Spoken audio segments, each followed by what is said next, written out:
दोस्तों सबसे पहले तो एक चेतावनी, ये वीडियो वही आगे देखना जो इसको पचा सके, क्योंकि अक्सर कई बार बीच में कई सारे लोगों का पेट खराब हो जाता है। इस वीडियो के अंदर यार इतना कंटेंट होता है जिसकी कुछ हद नहीं है, तो उसको पचा पाना सबके बस की बात नहीं होती है। तो ये बोलने लगते हैं कि सर इतना सारा कैसे याद करना है, क्योंकि इसके अंदर आप लोगों को index, award, polity, economy, geography, history, culture, जो भी इम्पोर्टेंट न्यूज़ होगी वो सारी मैं इसके अंदर कवर करने वाला हूँ। जो नवंबर मंथ की कंप्लीट एक ओवरव्यू इन्फॉर्मेशन आप लोगों को यहाँ पर देखने को मिलेगी। बहुत सारी फैक्चुअल इन्फॉर्मेशन होगी, बहुत छोटे छोटे से कुछ कॉन्सेप्ट आप लोगों को देखने को मिलेंगे। तो ये वीडियो जो होती है थोड़ी सी लेंदी भी हो जाती है, जिसकी वजह से मैं आप लोगों को स्टार्टिंग में ही चेतावनी दे रहा हूँ कि जिसका पेट खराब होता है पढ़ने से वो कृपया से न खोले। जो लग रहा है कि हाँ इसको पचा पाएगा एंड तक, वही आगे चलना है लेकर। मतलब यार ये है कि देखो, अगर आप लोग पूरा महीना चाहते हो कि एक वीडियो के अंदर समाया जाए तो फिर थोड़ा सा पेशेंस भी आप लोगों को रखना है। और जब कोई एक वीडियो आप लोग ऐसे खोलते हो तो उसका मतलब ये नहीं होता है कि ये वीडियो बस एक बार देख के काम चल जाएगा। नहीं, इस वीडियो को कम से कम 2 या 3 बार देखा करो, क्योंकि पूरा महीना है ये। अगर इससे काम चलाने वाले हो आप लोग तो इतना तो कम से कम उस चीज़ को रेस्पेक्ट देना है आप लोगों को। अगर वीडियो नहीं देख पा रहे हो तो पीडीएफ आप लोग देख लेना, जो कि टेलीग्राम पर प्रोवाइड करा दूंगा। पर ये रहता है कि वीडियो को आप लोग स्पीड पे करके भी देख सकते हो, और वैसे पीडीएफ को अगर आसानी है पढ़ने में तो उससे पढ़ सकते हो। पर लेकिन कोशिश ये करना कि 2 या 3 बार उस पर्टिकुलर चीज़ में से गो थ्रू होना, ताकि जब एग्जामिनेशन हॉल में आप लोग जाकर बैठो तो अपने आप को कंफर्टेबल फील करा सको। ये थी कुछ बेसिक बातें, और ये आई होप कि आप लोग पुरानी सारी वीडियो देख चुके होंगे, क्योंकि काफ़ी लंबे समय से मैं ये वीडियो बना रहा हूँ जो कि मंथली होती है, और आप लोगों का काफ़ी अच्छा रेस्पॉन्स रहता है इसके ऊपर। आप लोगों को काफ़ी फ़ायदा होता है, आप लोग बहुत सारे मैसेज, मेल वगैरह करते हो, तो उससे पता चलता रहता है कि हाँ ये वीडियो आप लोगों को फ़ायदा पहुँचा रही है। पर आप लोग मुझे दोस्त, बड़ा भाई, जो भी बोलो, उसके नाते एक सजेशन देना चाहूँगा, छोटा सा है। आप लोग ये वीडियो देखते तो हो, पर एक छोटा सजेशन ये है कि अगर आप लोग रेगुलर वीडियो जो आती है उसको अपनी लाइफ का पार्ट बना लोगे तो ये वीडियो आप लोगों को टेंशन नहीं देगी, ये वीडियो आप लोगों के लिए रिवीजन बन जाएगी। तो तब कैसा रहेगा, आप लोगों को लगेगा अरे सब कुछ पढ़ा लिखा है, पढ़ा है, मतलब मज़ा आ रहा है सुनने में, तो कैसा रहेगा। तो रेगुलर करंट अफेयर सुनने की आदत बना लो, आप लोगों को वैसे भी अपडेट रखेगा, आपकी पर्सनैलिटी डेवलप होगी। किसी से बात करोगे तो वहाँ पर सेंसेबल बात कर पाओगे, जैसे कि किसी टॉपिक पर बात करनी है, कोई आप लोगों से रशिया यूक्रेन के बारे में पूछने लगे कि क्या मुद्दा चल रहा है आज की डेट में, तो कुछ भी इस तरीके से आप लोगों से किसी भी कंडीशन के बारे में लोग पूछने बैठ जाएँ तो आप लोगों को उसके बारे में कुछ ना कुछ शब्द पता होंगे, वो तब जब आप लोग करंट अफेयर के साथ में कनेक्ट होंगे। तो इसलिए करंट अफेयर को अपना दोस्त बनाओ, और लाइफ में आप लोग खुद अपने आप अंदर से कॉन्फिडेंट फील करना स्टार्ट कर देंगे। तो ये चीज़ें कुछ ऐसी हैं जो सब नहीं कर पाते हैं, जो कर लेते हैं उनको हम लोग बोलते हैं वाह यार कितना सही है, सारी चीज़ें जानता है यार, कितने अच्छे से चीज़ें एक्सप्लेन कर देता है यार। तो ये सारी चीज़ें एग्जाम में फील कराएंगी, कॉन्फिडेंस आप लोगों के अंदर आएगा, और पर्सनल लाइफ में कॉन्फिडेंस आने लगता है ना, तो एग्जाम में आप लोग अपने आप कंफर्टेबल फील करना स्टार्ट कर दोगे। पहले डे बाई डे की लाइफ में आप लोग कॉन्फिडेंट फील करना स्टार्ट करो। नॉलेज, हेल्थ, ये आप लोग की सबसे बेस्ट रेसिपी है अपनी लाइफ में अपने आप को कॉन्फिडेंस में लाने के लिए। अपनी हेल्थ अच्छी रखो, अपनी knowledge up to the date रखो, और फिर एंजॉय करो लाइफ को यार अच्छे से, ठीक है। तो आइए अब इसका शुरुआत करते हैं, नारियल फोड़ फाड़ के हैं तो अच्छे से एंजॉय करिएगा, और पीडीएफ जो है टेलीग्राम से जाकर आप लोग डाउनलोड कर सकते हैं। टेलीग्राम में यहाँ पर स्टडी लवर वीर के नाम से ऑफिशियल लगा होगा, उसके सामने लगभग 1,70,000 के करीब मेंबर यहाँ पर जुड़े हुए हैं। फ्री ऑफ कॉस्ट है, कोई टेंशन लेने की जरूरत नहीं है। डाउनलोड करो, एंजॉय करो और अपनी पढ़ाई करो। बस फीडबैक जरूर दे देना, जैसा वीडियो लगता है उसको बता देना कि अच्छा है, बुरा है, कोई सजेशन आप लोगों को देना है तो उसके लिए कमेंट बॉक्स खुला है, ठीक है। तो वहाँ से आप लोग कनेक्ट हो सकते हैं। तो करो स्टार्ट। हाउस द जोश, जोश आए ना, हाँ बिल्कुल हाई होना चाहिए, तभी वीडियो को एंजॉय करोगे आप लोग, ठीक है। ये सेक्शन अलग अलग होंगे, जैसे सबसे पहले जो मेरा फेवरेट सेक्शन है जहाँ से क्वेश्चन भी कई बार बनते हैं, जो रिपोर्ट और जो इंडेक्स वाला पोर्शन होता है, मैं उससे स्टार्ट करता हूँ नॉर्मली, या तो पॉलिटी या फिर रिपोर्ट एंड इंडेक्स। तो मुझे वो वाला ज़्यादा अच्छा लगता है, क्योंकि उसमें कुछ फैक्चुअल इन्फॉर्मेशन भी होती है जो कि स्टार्टिंग में आप लोग सुनोगे तो आप लोगों को थोड़ा सा और कंफर्टेबल फील होगा, और वहाँ से अक्सर क्वेश्चन भी आप लोगों से पूछे जाते हैं, ठीक है। ये जो सेक्शन है इसको जीएस पेपर सेकंड के साथ में आप लोग कनेक्ट कर सकते हैं। रिपोर्ट और इंडेक्स वाला सेक्शन इसको बोलता हूँ बेसिकली मैं। तो इसमें क्या क्या न्यूज़ होंगी एक एक कर देखेंगे। अवार्ड भी रहेंगे इसके अंदर में, रिपोर्ट, इंडेक्स या फिर अवार्ड भी आप लोगों को देखने को मिलेंगे, ठीक है। तो कंफ्यूज मत होना, कहीं से क्वेश्चन बने या ना बने, यहाँ से क्वेश्चन बनने के चांसेस बहुत ज़्यादा हैं, क्योंकि क्लाइमेट के बारे में कई सारी कॉन्फ्रेंस होती हैं, कई सारी बातें होती हैं, तो क्वेश्चन पूछे जाए तो कोई बड़ी बात नहीं होगी। बात की जा रही है क्लाइमेट चेंज परफॉर्मेंस इंडेक्स के बारे में।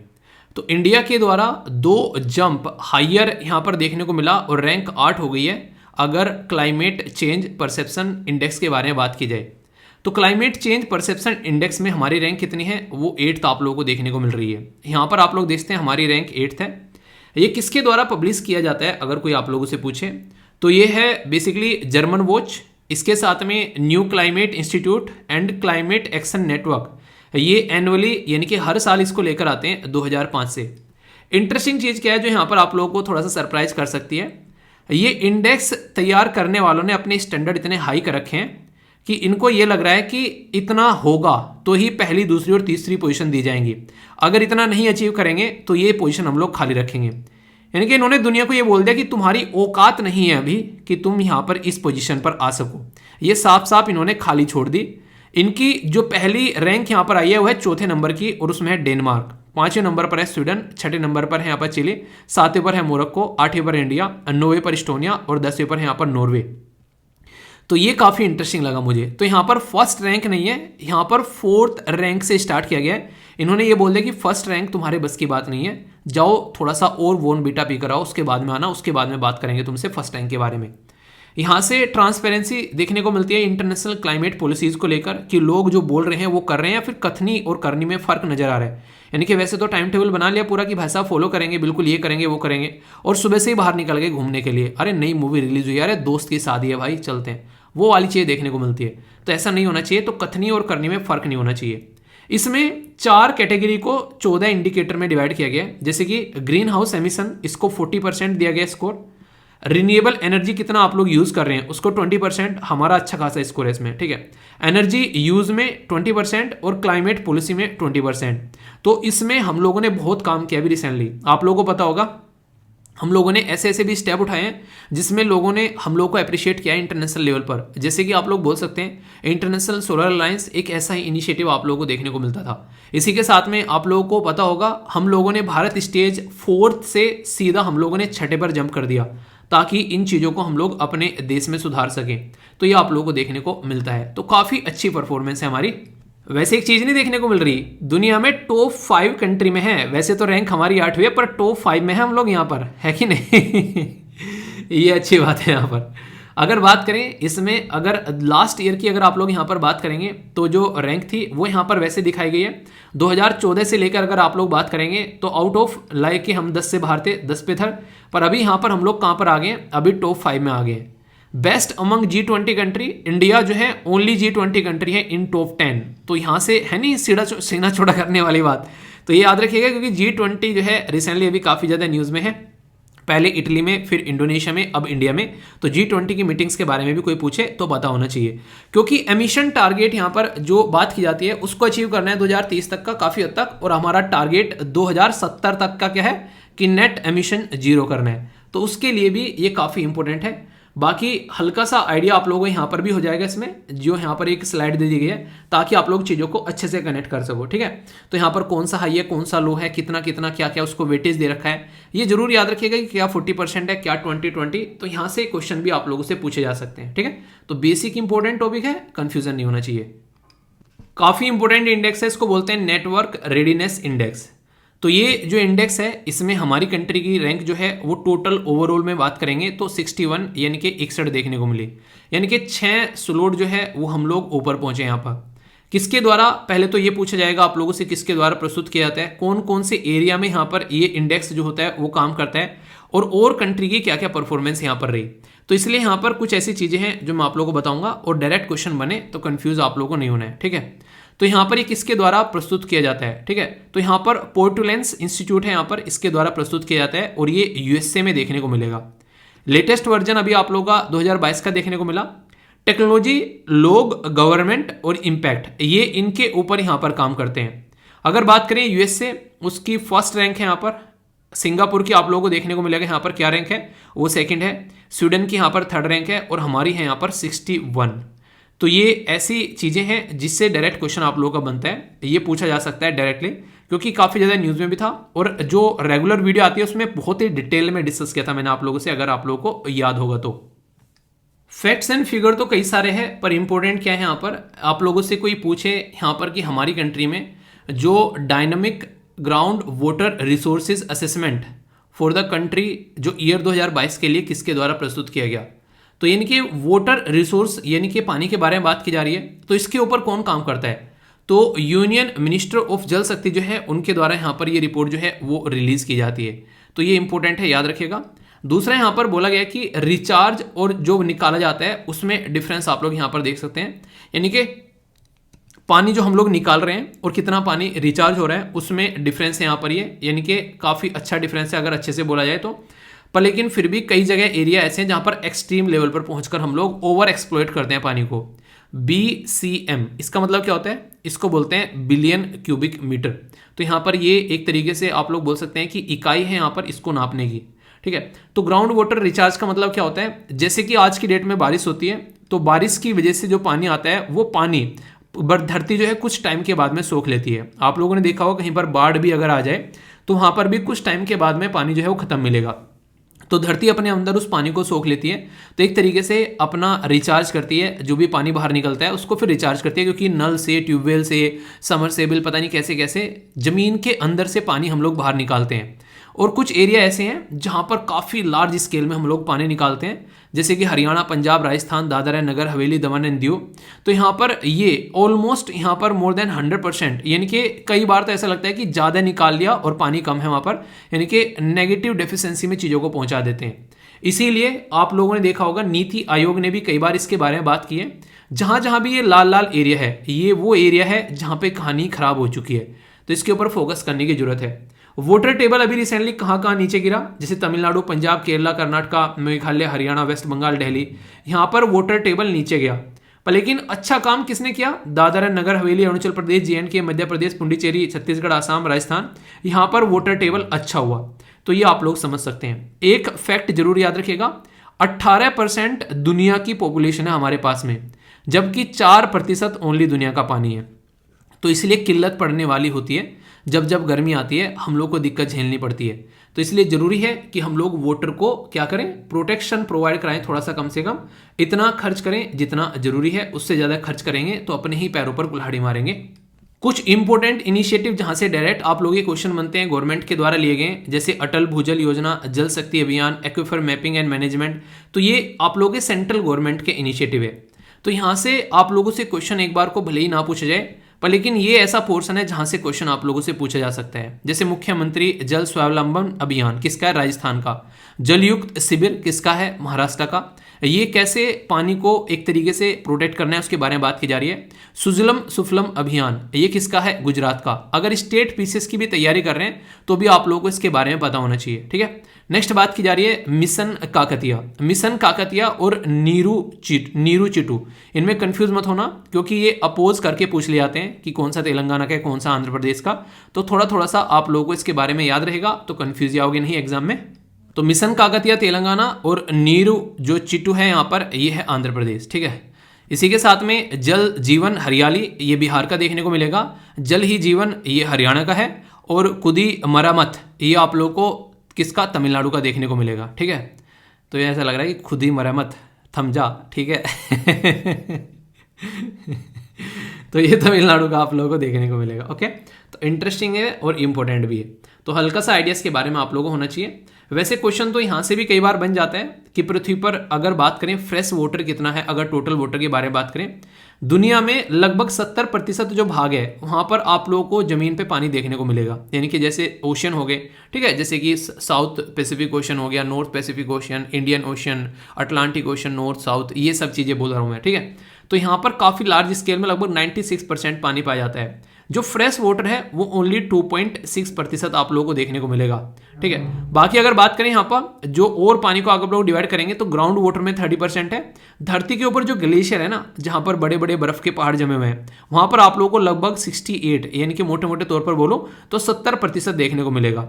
सरफेस पर बहुत कम पानी है, जो इतना सारा पानी आप लोगों को दिखता है ना धरती के ऊपर कि नदियाँ चल रही हैं, ये फलाना ढिमकाना परमाफ्रोस्ट, वहाँ पर ओनली इतना कम है जिसकी कुछ छत नहीं। देख सकते हैं रिवर में ओनली जो नदियाँ है ना बड़ी बड़ी, तो धरती पर तो 0.49% पानी आप लोगों को ओनली देखने को मिलेगा। यहाँ से अंदाजा लगाइए, लेक के अंदर में है इससे ज़्यादा तो, नदियों से ज़्यादा तो, और हम लोग को लगता है लेक के अंदर ज़्यादा पानी नहीं है, ठीक है। तो ये सारी बेसिक इन्फॉर्मेशन मैंने आप लोगों को बता दी और ये अभी बताया था, तो ये काफ़ी इंपॉर्टेंट है, जहाँ से डायरेक्ट भी क्वेश्चन आप लोगों से बनते हैं। ये वाला स्टार लगा लेना, क्वेश्चन बने तो ये मत बोलना कहाँ से आ गया भाई साहब, यहाँ से आ गया। ध्यान से सुनोगे तो क्वेश्चन नहीं छूटने दूंगा, ठीक है। ये एक ऐसा इंडेक्स है, जब मैंने इसके बारे में पढ़ा तो मैं सोचने के लिए मजबूर हो गया कि ऐसा भी कुछ है। जी हाँ, ऐसा भी कुछ है। बात की जा रही है यहाँ पर रूरल, जो गांव वाले एरिया में, यानी कि रूरल डेली वेजेस।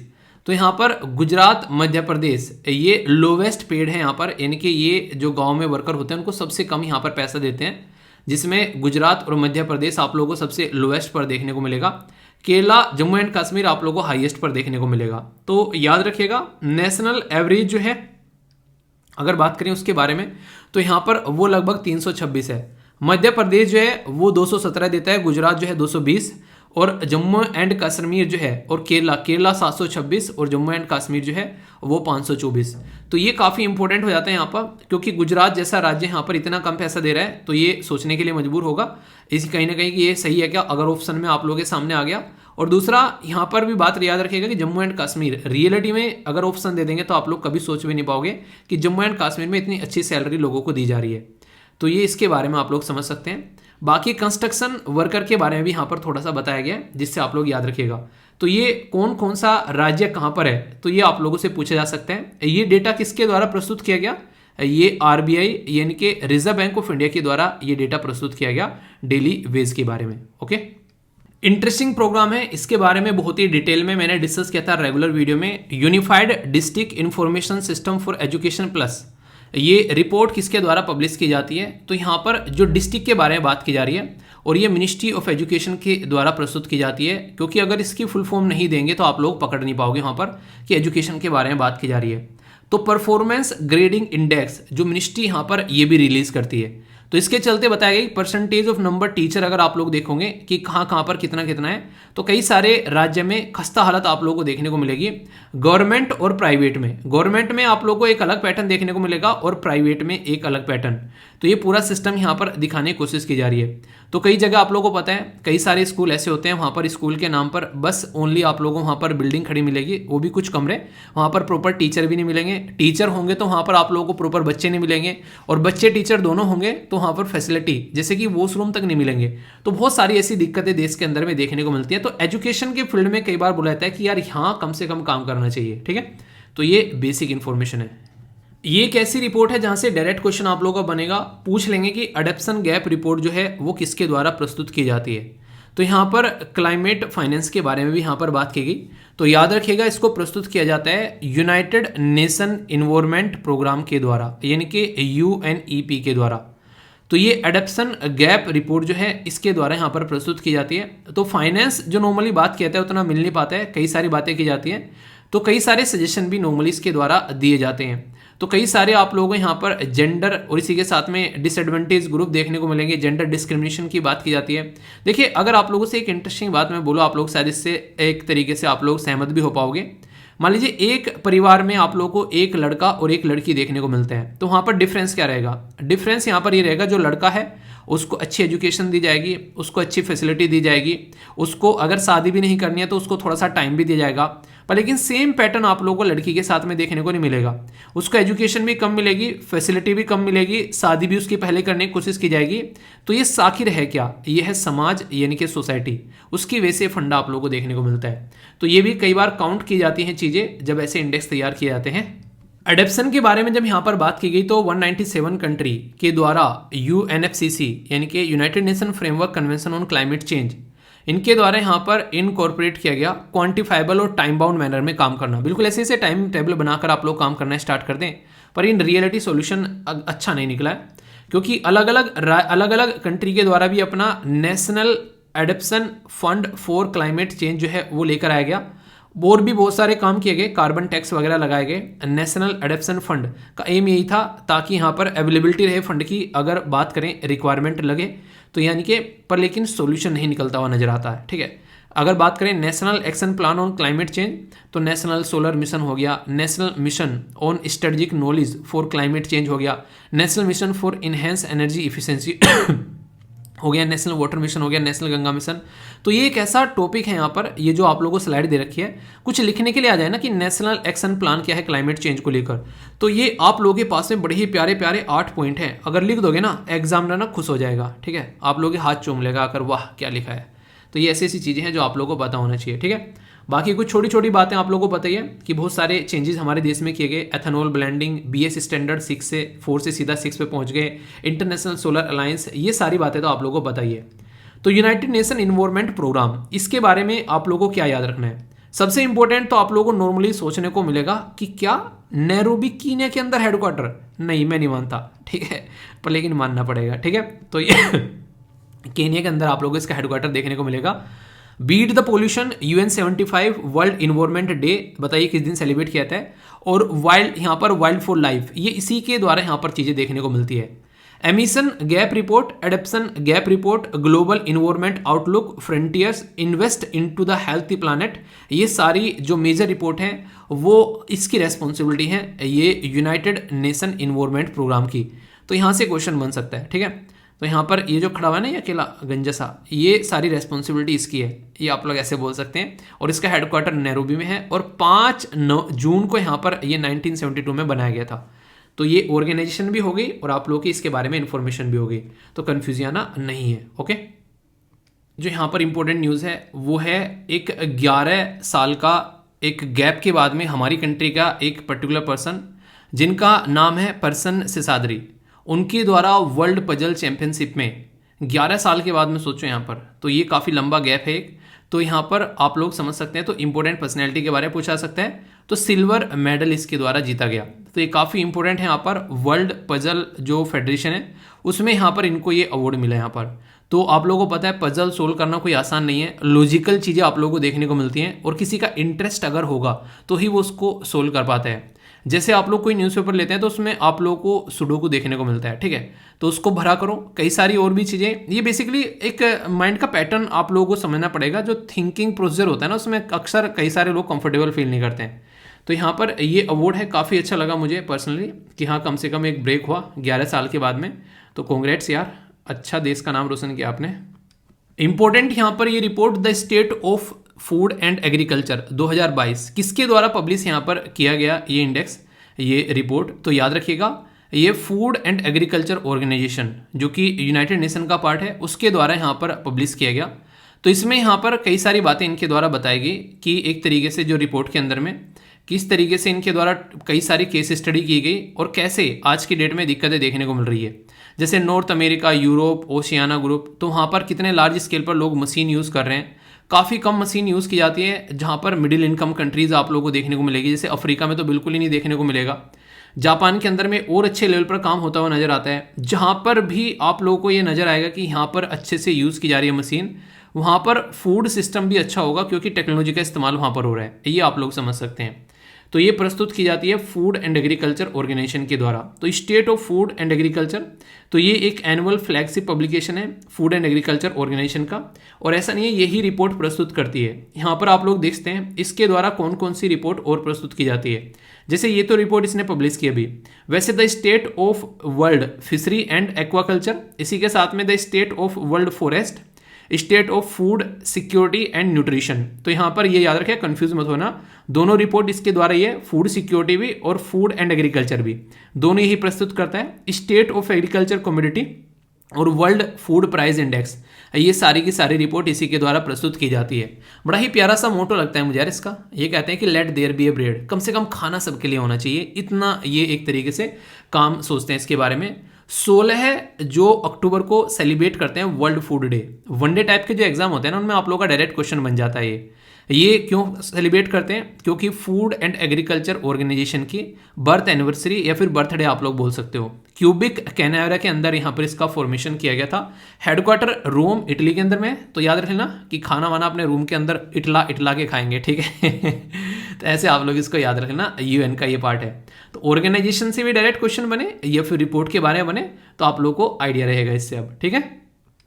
ये बोला गया वर्ल्ड मीटरोलॉजिकल ऑर्गेनाइजेशन के द्वारा, जिसको शॉर्ट फॉर्म में हम लोग WMO बोलते हैं। इसके द्वारा बोला गया कि 2022 जो है वो 5th और 6th वार्मेस्ट ईयर रहने वाला है, यानी कि ये सबसे गर्म 5वां या 6ठा सबसे गर्म साल यहाँ पर देखने को मिलेगा। देखिए अगर देखा जाए आप लोगों को कॉन्फ्रेंस और पार्टीज देखने को मिलती हैं जो कि इन सब मुद्दों के बारे में बात करती है, पर इन रियलिटी ग्राउंड लेवल पे काम इतना देखने को नहीं मिलता है, जिसकी वजह से दिक्कत आती है।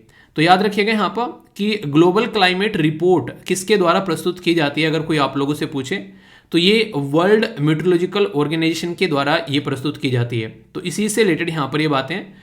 तो फाइनल वर्जन आप लोगों का देखने को मिलता है आगे टाइम पे। तो यानी कहने का मतलब यहाँ पर ये है बेसिकली अगर देखा जाए तो ये रिपोर्ट इतना याद रखिए कौन प्रस्तुत करता है, वो तो सब बाकी चीज़ें चलती रहती हैं। WMO ये ग्लोबल क्लाइमेट रिपोर्ट के बारे में यहाँ पर बात करते हैं और एनुअली प्रस्तुत करते हैं, ठीक है। ये ध्यान रखते हैं टेम्परेचर कहाँ पर क्या क्या चीज़ें देखने को मिल रही है। तो इसके चलते यहाँ पर ये अलग अलग तरीके से यहाँ पर कहाँ पर ओशन के अंदर क्या दिक्कत है, ठीक है, बर्फ़ के ऊपर क्या दिक्कत है, कहीं पर आप लोगों को देखने को मिलती है, कहीं ग्रीन हाउस गैस देखने को मिलती है, कहीं कुछ, तो हर जगह ये चीज़ों को काउंट करते हैं और उसके बाद में एक पूरा एनालिसिस करके आप लोगों के सामने लेकर आते हैं और आप लोगों को बताते हैं कि यहाँ पर सुधर जाओ और यहाँ पर आप लोग थोड़ा सा ढील बरत सकते हो ताकि सिचुएशन को संभाल सको। तो आसान सा क्वेश्चन की रिपोर्ट किसके द्वारा प्रस्तुत की जाती है, एटलीस्ट इतना कम से कम आप लोग याद रखना। पॉलिटी एक ऐसा एरिया है जिससे हर एक एग्जाम में क्वेश्चन पूछे जाते हैं। तो क्या करंट न्यूज़ रही यहाँ पर पॉलिटी की इस पर्टिकुलर बेसिकली टाइम पर, वो मैं आप लोगों से डिस्कस करूंगा। अच्छा, अगर आप लोग को चंदा देना पड़ जाए तो कौन सी पॉलिटिकल पार्टी को आप लोग चंदा देंगे, बताइए जरा। देखो सेंटर के द्वारा कॉन्स्टिट्यूट किया गया 22वां लॉ कमीशन। तो सबसे पहले तो यहाँ पर जो लॉ कमीशन है, क्या वो एक संवैधानिक बॉडी है? नहीं, वो एक एग्जीक्यूटिव बॉडी है जो सेंट्रल गवर्नमेंट के द्वारा बनाई जाती है, ये याद रखेगा। 22वां लॉ कमीशन बनाया गया और इसके जो चेयरमैन हैं वो हैं ऋतुराज अवस्थी, ठीक है। तो इनका नाम आप लोग याद रखेगा, ऋतुराज अवस्थी साहब जो है यहाँ पर अभी इसके पर्टिकुलर चेयरमैन बने हैं, ये आप लोगों को पता होना चाहिए। फर्स्ट लॉ कमीशन जो था वो ब्रिटिश टाइम में बनाया गया था, अंग्रेजों के ज़माने का जेलर है ये, और 1834 में इसको बनाया गया था। चार्टर एक्ट जो 1833 का था उसके हिसाब से। और इंटरेस्टिंग चीज़ ये है, यहाँ पर पर्सन भी याद रखिएगा, लॉर्ड मैकाले का नाम आप लोगों ने कई बार सुना होगा। इसने हमारे देश को गुलाम बनाने में बहुत बड़ा रोल प्ले किया है इस इंसान ने। इसने ऐसी ऐसी चीज़ें खोल के निकाल दी जिसकी वजह से यहाँ पर आसानी रही काफ़ी हद तक। एजुकेशन सिस्टम को बर्बाद करने में भी बहुत बड़ा हाथ है इस इंसान का, ध्यान रखना, यही है वो शैतान। First law commission independent India का 1955 में बना। 3 साल का टर्म यहाँ पर रखने की बात की जा रही है। कंपोजिशन में क्या होता है यहाँ पर, फुल टाइम चेयरपर्सन जो कि रिटायर्ड सुप्रीम कोर्ट के जज या फिर चीफ जस्टिस रहेंगे हाई कोर्ट के। 4 इसमें फुल टाइम मेंबर रहेंगे। Note more than 5 part time member आप लोगों को देखने को मिलेंगे। लॉ और जो लेजिस्लेटिव सेक्रेटरीट जो सेक्रेटरीज हैं वो आप लोगों को यहाँ पर देखने को मिलेंगे as a ex officio member, यानी कि जैसे ही वो उस पोस्ट पर पहुंचेंगे तो यहाँ पर वो पार्ट बन जाएंगे। बेसिक फंडा क्या होता है, क्यों बनाते हैं लॉ कमीशन, ये इसलिए बनाया जाता है ताकि हमारे देश में जो भी कानून हैं उनके ऊपर रिसर्च और स्टडी की जा सके, उनके अंदर रिफॉर्म लाए जा सके, पुराने कानून जो चल रहे हैं उनको अपडेट किया जा सके। तो इसके लिए यहाँ पर ये लॉ कमीशन आप लोगों को देखने को मिलता है। तो इंपॉर्टेंट क्वेश्चन बन सकता है बहुत ज़्यादा। ऋतुराज अवस्थी साहब का नाम आप लोग जरूर याद रखिएगा, ठीक है। ये शेड्यूल जो है कई बार न्यूज़ में रहते हैं, अभी फिलहाल झारखंड की वजह से न्यूज़ में आ गए थे, तो वो न्यूज़ तो इतनी इंपॉर्टेंट नहीं है, पर लेकिन ये शेड्यूल बहुत इंपॉर्टेंट है। टोटल मिलाकर संविधान के अंदर में 12 शेड्यूल आप लोगों को देखने को मिलते हैं। पहला शेड्यूल जो है वो स्टेट और यूनियन टेरिटरीज के नाम और उनकी बाउंड्रीज के बारे में डिटेल देता है। दूसरा जो शेड्यूल है यहाँ पर जो स्पेशल पावर है, president, governor, speaker, deputy speaker Rajya Sabha या लोकसभा के या सुप्रीम कोर्ट के जो जज हैं उनके चेयरमैन और स्पीकर राज्यसभा लोकसभा के, उनके रिलेटेड यहाँ पर दूसरा शेड्यूल देखने को मिलेगा। तीसरा शेड्यूल बोलता है कि आप लोगों को ओथ लेनी है, अपनी ऑथोरिटी जो भी है उसके तहत यहाँ पर एक तरीके से खासकर प्रेसिडेंट और वाइस प्रेसिडेंट जो बात करें तो यहाँ पर इनकी एक तरीके से कौन कौन सी ओथ है वो यहाँ पर लिखी हुई है।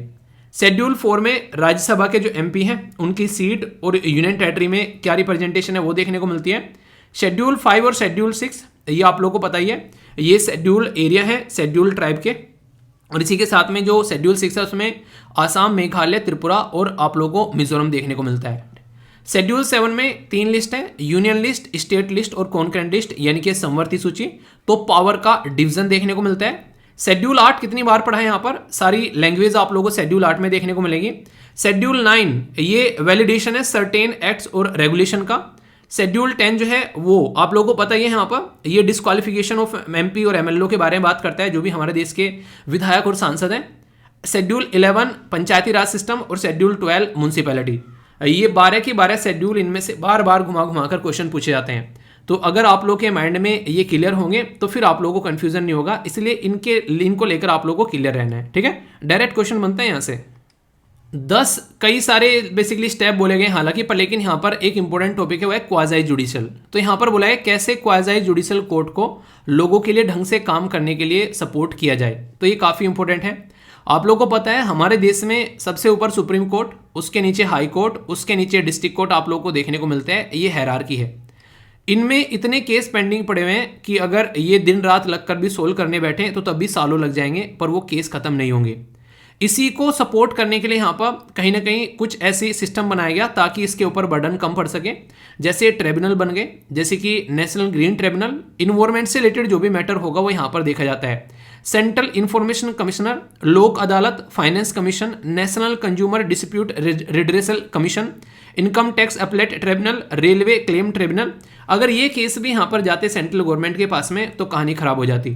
तो ये काफ़ी इंपॉर्टेंट है, इसकी वजह से ट्रिब्यूनल बनाए गए हैं। बेसिक मुद्दा यह है कि जो वेट है वो कम किया जा सके कहीं ना कहीं जुडिशियल सिस्टम के ऊपर, तो इनको क्वाजाई जुडिशियल यानी कि कहीं ना कहीं आप लोगों को इनको पावर दे रखी है जुडिशरी की भी, ये अपने स्पेयर में केसेस यहाँ पर बेसिकली देख सकते हैं। एक इंटरेस्टिंग पॉइंट जहां से क्वेश्चन डायरेक्ट बन सकता है, हमारे संविधान में एक ऐसा संशोधन किया गया जिसने बहुत कुछ चेंज किया, उसको 42nd कॉन्स्टिट्यूशन अमेंडमेंट हम लोग बोलते हैं।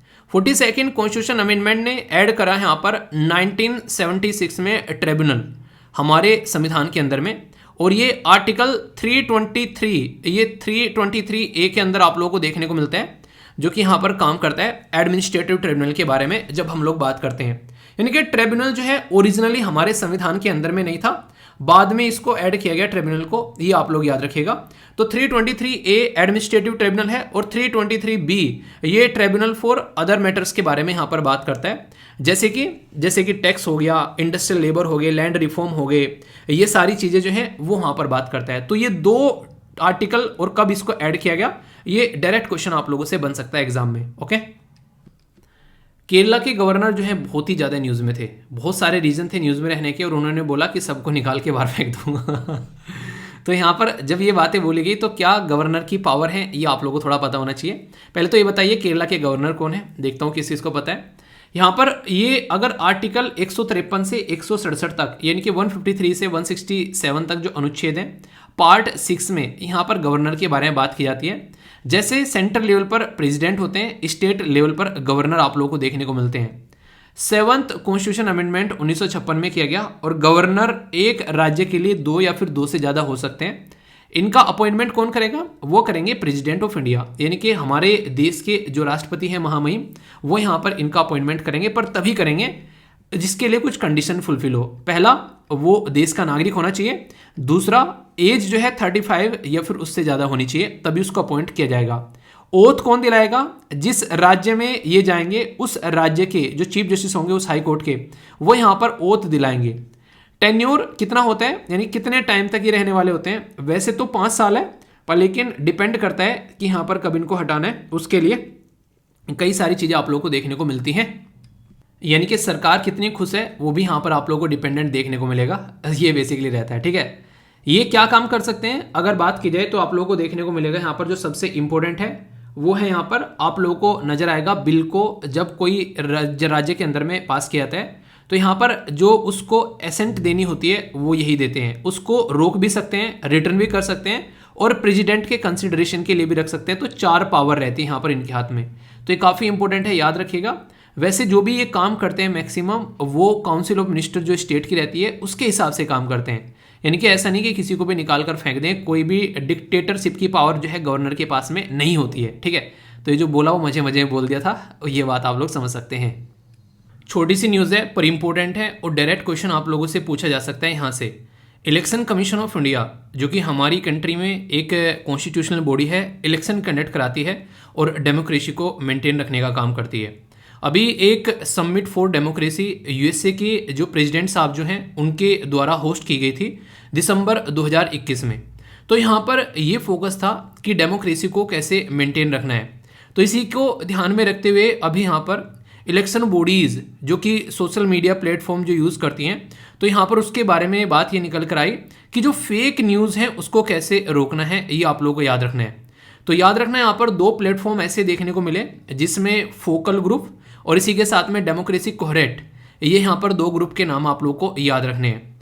फ़ायदा क्या होगा यहाँ पर और नुकसान क्या होगा, ये कुछ ऐसी चीज़ें हैं जब आप लोग आंसर राइटिंग करेंगे तो उसका भी एक थोड़ा सा ओवरव्यू यहाँ पर आप लोगों को मिल जाता है, और कई बार स्टेटमेंट बेस्ड क्वेश्चन भी आप लोगों को मिल जाते हैं। ठीक है, वैसे जो इंपॉर्टेंट चीज़ है वो यहाँ पर आप लोग इसको जरूर याद रखिएगा, क्वेश्चन डायरेक्ट कई बार बन जाते हैं। काफ़ी इंपॉर्टेंट न्यूज़ यहाँ पर निकल कर आई इलेक्शन कमीशन ऑफ इंडिया की साइड से। ये बेसिकली जो इलेक्टोरल बॉन्ड है उनको 15 दिन एक्स्ट्रा दिया जाएगा, जो कि पहले यहाँ पर बेसिकली 10 दिन यहाँ पर ये देखने को मिलते थे, पर लेकिन अगर इलेक्शन का टाइम होगा तो थोड़ा सा उसको एक्सटेंड कर दिया गया है। इंपॉर्टेंट मुद्दा ये पूछेंगे क्या आप लोगों से, ये आप लोगों से नहीं पूछा जाएगा, पूछा क्या जाएगा ये याद रखिएगा कि 15 दिन का टाइम जो है वो स्पेसिफाई कर दिया गया, पहले 10 का था। यहाँ पर हमारे देश में अगर किसी को इलेक्ट्रोल बॉन्ड, अगर बेसिकली पर्टिकुलर पॉलिटिकल पार्टी को चंदा लेना है इलेक्ट्रोल बॉन्ड के थ्रू, तो रूल है हमारे देश में कि उन्होंने कोई भी अगर रिसेंट इलेक्शन जो है, लास्ट जो इलेक्शन, उसमें एटलीस्ट 1% वोट उनको मिली हो, ये याद रखिएगा। कौन बोलता है यहाँ पर ये representation of the people act जो है वो 1951 का है, वो तो है पॉलिटिकल पार्टी के जो भी यहाँ पर जो लोग रहते हैं। और सेक्शन 29A ये आप लोगों को देखने को मिलेगा किसके बारे में, ये बेसिकली यहाँ पर आप लोगों को देखने को मिलेगा जो कि यहाँ पर इस पर्टिकुलर सेक्शन का जो कि रजिस्ट्रेशन के बारे में बात करता है। अगर किसी को इसके अंदर रजिस्टर किया गया पॉलिटिकल पार्टी को और लास्ट इलेक्शन में उसको 1% वोट मिली है तो ही वो चंदा जनता से ले सकता है, वरना चंदा नहीं लेगा, ये याद रखिएगा। ठीक है, कंसर्न क्या है कि एक तरीके से यहाँ पर जो बोला ये गया था कि यार इसकी वजह से बहुत सारी चीज़ें देखने को मिलेगी, सब कुछ ओपन होगा, पर लेकिन ऐसा कुछ हुआ नहीं, बहुत सारी चीज़ें अभी भी धुंधली धुंधली नजर आ रही है। तो इसके चलते बोला गया कि पॉलिटिकल पार्टी जो है वो उन्हीं लोगों से चंदा लेंगी और पता भी नहीं चलेगा और फिर उन लोगों को फायदा पहुंचाएंगे, तो इससे दिक्कतें देखने को मिल सकती हैं आने वाले टाइम में। तो ये इसकी वजह से यहाँ पर न्यूज़ में था। जो सबसे इंपॉर्टेंट पॉइंट है वह यहाँ पर किस तरीके से वोट बेसिकली वो किस तरीके से फंड लिया जाता है और क्या उसके लिए रूल है हमारे देश के अंदर में, ये आप लोगों को याद रखना है। ठीक है, स्टेट बैंक ऑफ इंडिया अकेला बैंक है जो कि यहाँ पर इस पर्टिकुलर पर्पज के लिए रखा गया है, और आप लोग यहाँ पर 1000, 10,000, 1 लाख, 10 लाख, 1 करोड़ तक के यहाँ पर आप लोग डोनेशन कर सकते हो किसी भी पॉलिटिकल पार्टी को। ओके, गवर्नेंस को इंप्रूव करने के लिए गवर्नमेंट क्या करती है, तो ये काफ़ी इंपॉर्टेंट एरिया होता है जो कि कई बार आप लोग इसको पॉलिटी के अंदर ही इंक्लूड कर लेते हैं वैसे तो, पर लेकिन इसको सेपरेट आप लोगों से डिस्कस करूंगा ताकि आप लोग इस टॉपिक को भी ढंग से अंडरस्टैंड कर सकें। एक पर्टिकुलर फेस्टिवल के बारे में बात की जा रही है जिसको बोलते हैं यहाँ पर सारस फूड फेस्टिवल। तो सारस फूड फेस्टिवल जो है इसके बारे में अगर आप लोगों से कोई पूछे तो आप लोगों को याद रखना है यहाँ पर union minister of state for rural development के द्वारा, जिनका नाम है श्री फागन सिंह कुलस्ते, ठीक है, तो इनके द्वारा इनोग्रेट किया गया सारस फूड फेस्टिवल। सबसे इंपॉर्टेंट बात क्या है यहाँ पर, आखिर इस फेस्टिवल का मतलब क्या है और कौन सी मिनिस्ट्री यहाँ पर इसको लेकर चलती है, तो मिनिस्ट्री ऑफ रूरल डेवलपमेंट इसको लेकर चलती है। आप लोगों ने देखा होगा अक्सर कई बार कई सारे लोग ये बोलते पाए जाते हैं यार खाना तो बस मम्मी के हाथ का पसंद है, यानी कि आप लोगों ने ये चीज़ फील की होगी कि कोई पर्टिकुलर इंसान किसी फील्ड में काफ़ी लंबे समय तक अगर काम करता रहता है तो उस फील्ड का वो माहिर बादशाह बन जाता है, उस फील्ड में काफ़ी अच्छे से परफॉर्म करता है, और वही काम हमारी जो मम्मी होती हैं वो करती हैं, किसी काम को लगातार करती रहती हैं। तो इसीलिए यहाँ पर उनके अंदर एक अलग लेवल का टैलेंट आ जाता है अपने काम को करने का, तो उनको एक अपॉर्चुनिटी मिले अगर वो एक तरीके से अपना जो टैलेंट है वो शोकेस करना चाहती हैं पब्लिकली, वहाँ पर अपना बनाया हुआ सामान दुनिया तक अगर पहुँचाना चाहती है, तो उसके बारे में यहाँ पर बात की जा रही है। तो नेशनल रूरल लाइवलीहुड मिशन यहाँ पर रहता है जो कि एक प्लेटफॉर्म प्रोवाइड कराता है जिसमें ये बोला जाता है कि 25% जो भी सेल होगी यहाँ से वो ई कॉमर्स के थ्रू आप लोगों को देखने को मिलेगी, यानी कि ऑनलाइन स्टॉल लगाए जाते हैं महिलाओं के द्वारा। यहाँ पर ऑल स्टेट की जो कैपिटल्स हैं, मेजर सिटीज, एयरपोर्ट या फिर रेलवे स्टेशन पे उनको अपना प्रोडक्ट जो है वो दिखाने के लिए अलाउ किया जाता है ताकि उनका प्रोडक्ट जो है मार्केट में निकले और ज़्यादा से ज़्यादा लोगों तक पहुँचे। तो ये पर्टिकुलर जो फेस्टिवल है किस मिनिस्ट्री का है और इसका पर्पज़ क्या है, वुमेन एंटरप्रेन्योर क्रिएट करना, वो भी गाँव वाले लेवल पर।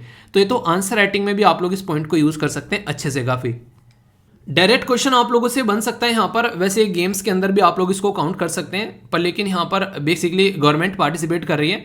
तो एक MOU है जिसको बोलते हैं मेमोरेंडम ऑफ अंडरस्टैंडिंग, फीफा और AIFF, यानी कि हमारे देश के बारे में हम लोग बात करेंगे, ऑल इंडिया फुटबॉल फेडरेशन, और फीफा जो वर्ल्ड कप उसके रिलेटेड भी आप लोग इसको कनेक्ट कर सकते हैं। इन दोनों के द्वारा मिलकर football for school initiative India के अंदर में स्टार्ट किया गया। तो ये काफ़ी इंटरेस्टिंग क्वेश्चन आप लोगों से बन सकता है कि कौन कौन यहाँ पर साथ में आए। इसका बेसिक पर्पज ये है कि हमारे देश में जो यंग यूथ है उनको फुटबॉल की ओर को आकर्षित किया जा सके। क्रिकेट तो हर गली के, हर नुक्कड़ के, हर चौराहे पर लोग आप लोगों को खेलते हुए मिल जाएंगे, पर लेकिन फुटबॉल जैसे गेम से लोग अक्सर डिस्टेंस बनाकर रखते हैं, तो इसीलिए यहाँ पर इसके बारे में बात की जा रही है। तो प्रमोट करेगा यहाँ पर कहीं ना कहीं एक तरीके से कॉम्पिटेंसी। और यहाँ पर जो फीफा है ये नॉन प्रॉफिट ऑर्गेनाइजेशन 1904 में बनाई गई, जूरिक में इसका हेडक्वार्टर देखने को मिलेगा। और ये जूरिक कहाँ पर है ये आप लोग को बताना है। ऑब्जेक्टिव यही है कि फुटबॉल को इंटरनेशनल लेवल पर बढ़ाया जा सके, इसीलिए ये ऑल इंडिया फुटबॉल फेडरेशन के साथ में मिले, जो कि 1937 में बनाई गई थी और एफिलिएटेड है फीफा के साथ में 1948 से। फाउंडिंग मेंबर है एशियन फुटबॉल फेडरेशन का, जो कि 1950s में बनाई गई। ये इंपॉर्टेंट क्वेश्चन क्यों बन जाता है, क्योंकि फीफा वर्ल्ड कप के बारे में आप लोगों को पता है, तो इसीलिए यहां पर ये इंटरेस्टिंग क्वेश्चन आप लोगों से बन जाएगा। कहां पर फीफा वर्ल्ड कप अब की बार देखने को मिला, ये आप लोग बताइए, देखता हूं कौन कौन आंसर सही देता है। डायरेक्ट क्वेश्चन बन जाएगा कि निवेशक दीदी इनिशिएटिव जो है वो किसके द्वारा स्टार्ट किया गया और इसका मतलब क्या है, ये आप लोगों से पूछा जा सकता है। इंडियन पोस्ट पेमेंट बैंक जो है उसके द्वारा इंडिया का first floating financial literacy camp लगाया गया। और ये जो लिटरेसी कैंप जो है ये रिसेंटली काफ़ी ज़्यादा न्यूज़ में भी रहा। ये जम्मू एंड कश्मीर के अंदर आप लोगों यहाँ पर मैंने डिस्कस भी किया था उस टाइम पर। निवेशक दीदी यानी कि आप लोग कहीं पर इन्वेस्टमेंट करना चाहते हैं तो ये दीदी आप लोगों को बताएंगे यहाँ पर। तो women by women for women, यानी कि जैसे डेमोक्रेसी होता है ना कि जनता के लिए, जनता के द्वारा जनता, एक तरीके से पूरा जो डेफिनेशन होती है कि by the people for the people, एक तरीके से वो वाली डेफिनेशन जो कि अब्राहम लिंकन साहब के द्वारा दी गई है। एक बार ना शब्द ना स्लिप हो जाते हैं टंग से, ठीक है, तो उसको बोलते हैं basically government of the people by the people for the people, या फिर बोले हिंदी में जनता की सरकार जनता के द्वारा जनता के लिए। तो वही system by the women for the women, महिला के द्वारा महिला के लिए। तो ये एक फाइनेंशियल लिटरेसी का प्रोग्राम है यहाँ पर, जो कि यहाँ पर महिलाओं को लिटरेट करने की कोशिश की जा रही है। और ये हमारी कंट्री में इंडियन पोस्ट पेमेंट बैंक के द्वारा स्टार्ट किया गया, जो कि मिनिस्ट्री ऑफ कोऑपरेट अफेयर के तहत यहाँ पर ये लॉन्च किया गया। वैसे इंडियन पोस्ट पेमेंट बैंक जो है ये भी काफ़ी इंपॉर्टेंट है। हमारे देश में ये एक ऐसा बैंकिंग सिस्टम है जो कि सही डायरेक्शन में यहाँ पर यूज़ किया जा रहा है। जब से यहाँ पर चिट्ठियाँ लोगों ने भेजनी बंद करी तो पोस्ट ऑफिस को पोस्ट ऑफिस बैंक बना दिया। 2018 में प्राइम मिनिस्टर मोदी साहब के द्वारा ये इनिशिएटिव लॉन्च किया गया था, ताकि मोस्ट अफोर्डेबल, एक्सेसिबल और ट्रस्ट वर्दी जो लोगों को बैंक मिले, कॉमन, एक तरीके से आप लोग बोल सकते हैं कॉमन मैन, जो कि गली गली नुक्कड़ चौराहे पर आप लोगों को पोस्ट ऑफिस देखने को मिलते हैं। तो ये समझो कि बैंकिंग सिस्टम को ग्राउंड लेवल पर पहुंचाने का काम किया गया इसके थ्रू। तो दुनिया में सबसे बड़ा कहीं पर अगर नेटवर्क है यहाँ पर पोस्ट ऑफिस का, तो वो देश के अंदर में सोचो सारे पोस्ट ऑफिस बैंक बना दिए, तो उससे कितना फायदा यहाँ पर देखने को मिल रहा है, ठीक है। तो ये है लिटरेसी। फाइनेंशियल लिटरेसी में बहुत सारे और प्रोग्राम है, जैसे अटल पेंशन योजना, प्रधानमंत्री जनधन योजना हो गया, प्रधानमंत्री जीवन ज्योति बीमा योजना, प्रधानमंत्री मुद्रा योजना, प्रधानमंत्री सुरक्षा बीमा योजना, स्टैंड अप, बेसिकली जो आप लोगों का जो स्टार्टअप होता है बेसिकली, ठीक है। तो स्टैंड अप इंडिया स्कीम भी आप लोगों को देखने को मिलती है, प्रधानमंत्री किसान मानधन योजना। तो ये कहीं ना कहीं डायरेक्टली आप लोगों को बैंकिंग सिस्टम के साथ में कनेक्ट करने का काम करते हैं। तो इनके बारे में ये इन्फॉर्मेशन याद रखिएगा। ये वो चीज़ें हैं जहाँ से डायरेक्ट क्वेश्चन आप लोगों के बनते हैं। बच्चों की देखभाल करने के लिए काफ़ी बड़े स्टेप उठाए जाते हैं कई बार सरकार के द्वारा। तो होम मिनिस्ट्री के द्वारा यहाँ पर अभी स्टेट को बोला गया है कि चाइल्ड वेलफेयर पुलिस ऑफिसर यहाँ पर उनको बनाना है, यानी कि आप लोगों को चाइल्ड वेलफेयर पुलिस ऑफिसर देखने को मिलेगा, जो कि डील करेगा बच्चों से रिलेटेड। अगर कोई मैटर आ रहा है, बच्चे के साथ में छेड़खानी हो गई, बच्चे के साथ में कई बार रेप होता है, कई बार बच्चों को गलत तरीके से ट्रीट किया जाता है, तो एनसीआरबी के रिकॉर्ड के हिसाब से अगर बात करें यहाँ पर, तो क्राइम अगेंस्ट जो बच्चों के होता है वो यहाँ पर 2020 में जितने थे 2022 में उससे काफ़ी ज़्यादा, लगभग मोटे मोटे तौर पर बोला जाए तो 20,000 से भी ज़्यादा, यहाँ पर 21,000 के करीब ज़्यादा क्राइम आप लोगों को देखने को मिले। बच्चों के खिलाफ क्राइम में टॉप पर कौन है? मध्य प्रदेश में सबसे ज़्यादा बच्चों के खिलाफ क्राइम होते हैं। उत्तर प्रदेश में दूसरे नंबर पर बच्चों के खिलाफ जो है वो सबसे ज़्यादा क्राइम होते हैं। तो ये दो टॉप पर है राज्य जहाँ पर बच्चों की खस्ता हालत रहती है, ऐसा आप लोग बोल सकते हैं। 1402 बच्चे जो हैं वो मर्डर किए गए, किडनैप किए गए, अबडक्शन किया गया। बच्चों के खिलाफ में बहुत सारी उल्टी सीधी हरकतें देखने को मिलती हैं, तो इसलिए कहते हैं कि बच्चों को सेव करना काफ़ी ज़्यादा जरूरी है, वरना बहुत सारी दिक्कतें निकल कर आती है। उत्तर प्रदेश, महाराष्ट्र, मध्य प्रदेश ये टॉप में आप लोगों को लिस्ट में देखने को मिलेंगे बेसिकली, अगर इन सब चीज़ों में भी हम लोग बात करते हैं तो जरूरी है यहाँ पर। इसी के चलते जुवेनाइल जस्टिस एक्ट है हमारी कंट्री में 2015 का, जो कि बेटर प्रोटेक्शन प्रोवाइड कराता है बच्चों के लिए। तो बच्चों को प्रोटेक्शन बढ़ाने के लिए कानून तो है, पर लेकिन किस तरीके से हम लोग उनको इंप्लीमेंट करते हैं वो देखने वाली बात है। तो बेसिक इन्फॉर्मेशन है ये। पहले भी मैंने डिस्कस किया था NCPCR के बारे में, national commission for protection of the child के बारे में, याद रखिएगा। ये 2015 में एक बॉडी बनाई गई, स्टैट्यूटरी यानी कि कानून के द्वारा बनाई गई ये बॉडी है, जो कि ministry of women and child development के अंडर में आती है। 2007 में यहाँ पर ये ऑपरेशन अपना स्टार्ट करती है 2005 के एक्ट के हिसाब से। ये बच्चों से रिलेटेड जो भी पॉलिसीज़ वगैरह है उन सबको इंप्लीमेंट करती है, जो भी कॉन्स्टिट्यूशन या इंटरनेशनल लेवल पर जो कानून है उनको देखती है, और 18 साल से नीचे का जो भी पर्सन है या फिर 18 साल उसको बच्चा माना जाता है। तो ये इसके अंदर में ये क्वेश्चन काफ़ी इंपॉर्टेंट है जो कि याद रखना चाहिए आप लोगों को। National mission for clean Ganga के द्वारा ऑर्गेनाइज कराया गया गंगा उत्सव, द रिवर फेस्टिवल। तो याद रखिएगा, national mission for clean Ganga, इसके द्वारा ये ऑर्गेनाइज कराया गया, जिसको हम लोगों ने गंगा उत्सव बोला। ठीक है, डेडिकेटेड है यहाँ पर आज़ादी का अमृत महोत्सव। 75 जो इवेंट है यहाँ पर इस पर्टिकुलर उत्सव में, ये आप लोगों को देखने को मिलेंगे, जिसमें art, culture, music, knowledge, poetry, dialogue, ये स्टोरीज, वो सारी आप लोगों को देखने को मिलेगी। गंगा के बारे में कई सारे इनिशिएटिव है, गंगा को कैसे हम लोग स्वच्छ बना सकते हैं, जैसे कि Ganga action plan, national river Ganga basin authority, clean Ganga fund, Bhuvan Ganga web, इसी के साथ में ban on waste disposal by NGT यानी कि नेशनल ग्रीन ट्रिब्यूनल। तो ये गंगा को स्वच्छ बनाने के कई सारे प्रोग्राम हैं, पर लेकिन ये फेस्टिवल जो है, उत्सव जो है, इसके बारे में आप लोग याद रखिएगा, ये आप लोगों को पता होना चाहिए। स्टार लगा लेना गवर्नेंस में, ये काफ़ी इंपॉर्टेंट एक तरीके से टॉपिक आप लोगों को देखने को मिलेगा। बात की जा रही है स्वामित्व स्कीम के बारे में, तो इस स्कीम की कैटेगरी में क्वेश्चन आप लोगों से बन जाता है। तो स्वामित्व का मतलब क्या होता है? Survey of village and mapping with improvised technology in village area, यानी कि ये एक ऐसी स्कीम है जो कि यहाँ पर सेंट्रल गवर्नमेंट के द्वारा स्टार्ट की गई, इसलिए इसको सेंट्रल सेक्टर स्कीम बोला गया। यानी कि ये ऐसी स्कीम है जिसमें यहाँ पर सेंट्रल गवर्नमेंट पूरा पैसा लगा रही है। ये नेशनल पंचायती डे 2020 में इसको लॉन्च किया गया था मिनिस्ट्री ऑफ पंचायती राज के द्वारा। जो भी जमीन है हमारे देश में, उस जमीन का रिकॉर्ड रखा जाए। तो रिकॉर्ड ऑफ राइट, यानी कि लोगों को अधिकार है कि उनके पास में रिकॉर्ड होना चाहिए, ताकि कल को मान लीजिए कोई पर्टिकुलर एरिया में जमीन है और उस एरिया में कोई डेवलपमेंट करना है, तो वहाँ पर जमीन जो है ये पता नहीं रहता है किसके नाम है, उसके ऊपर झगड़े रहते हैं, कई सारी विवादों में जमीन पड़ी रहती है।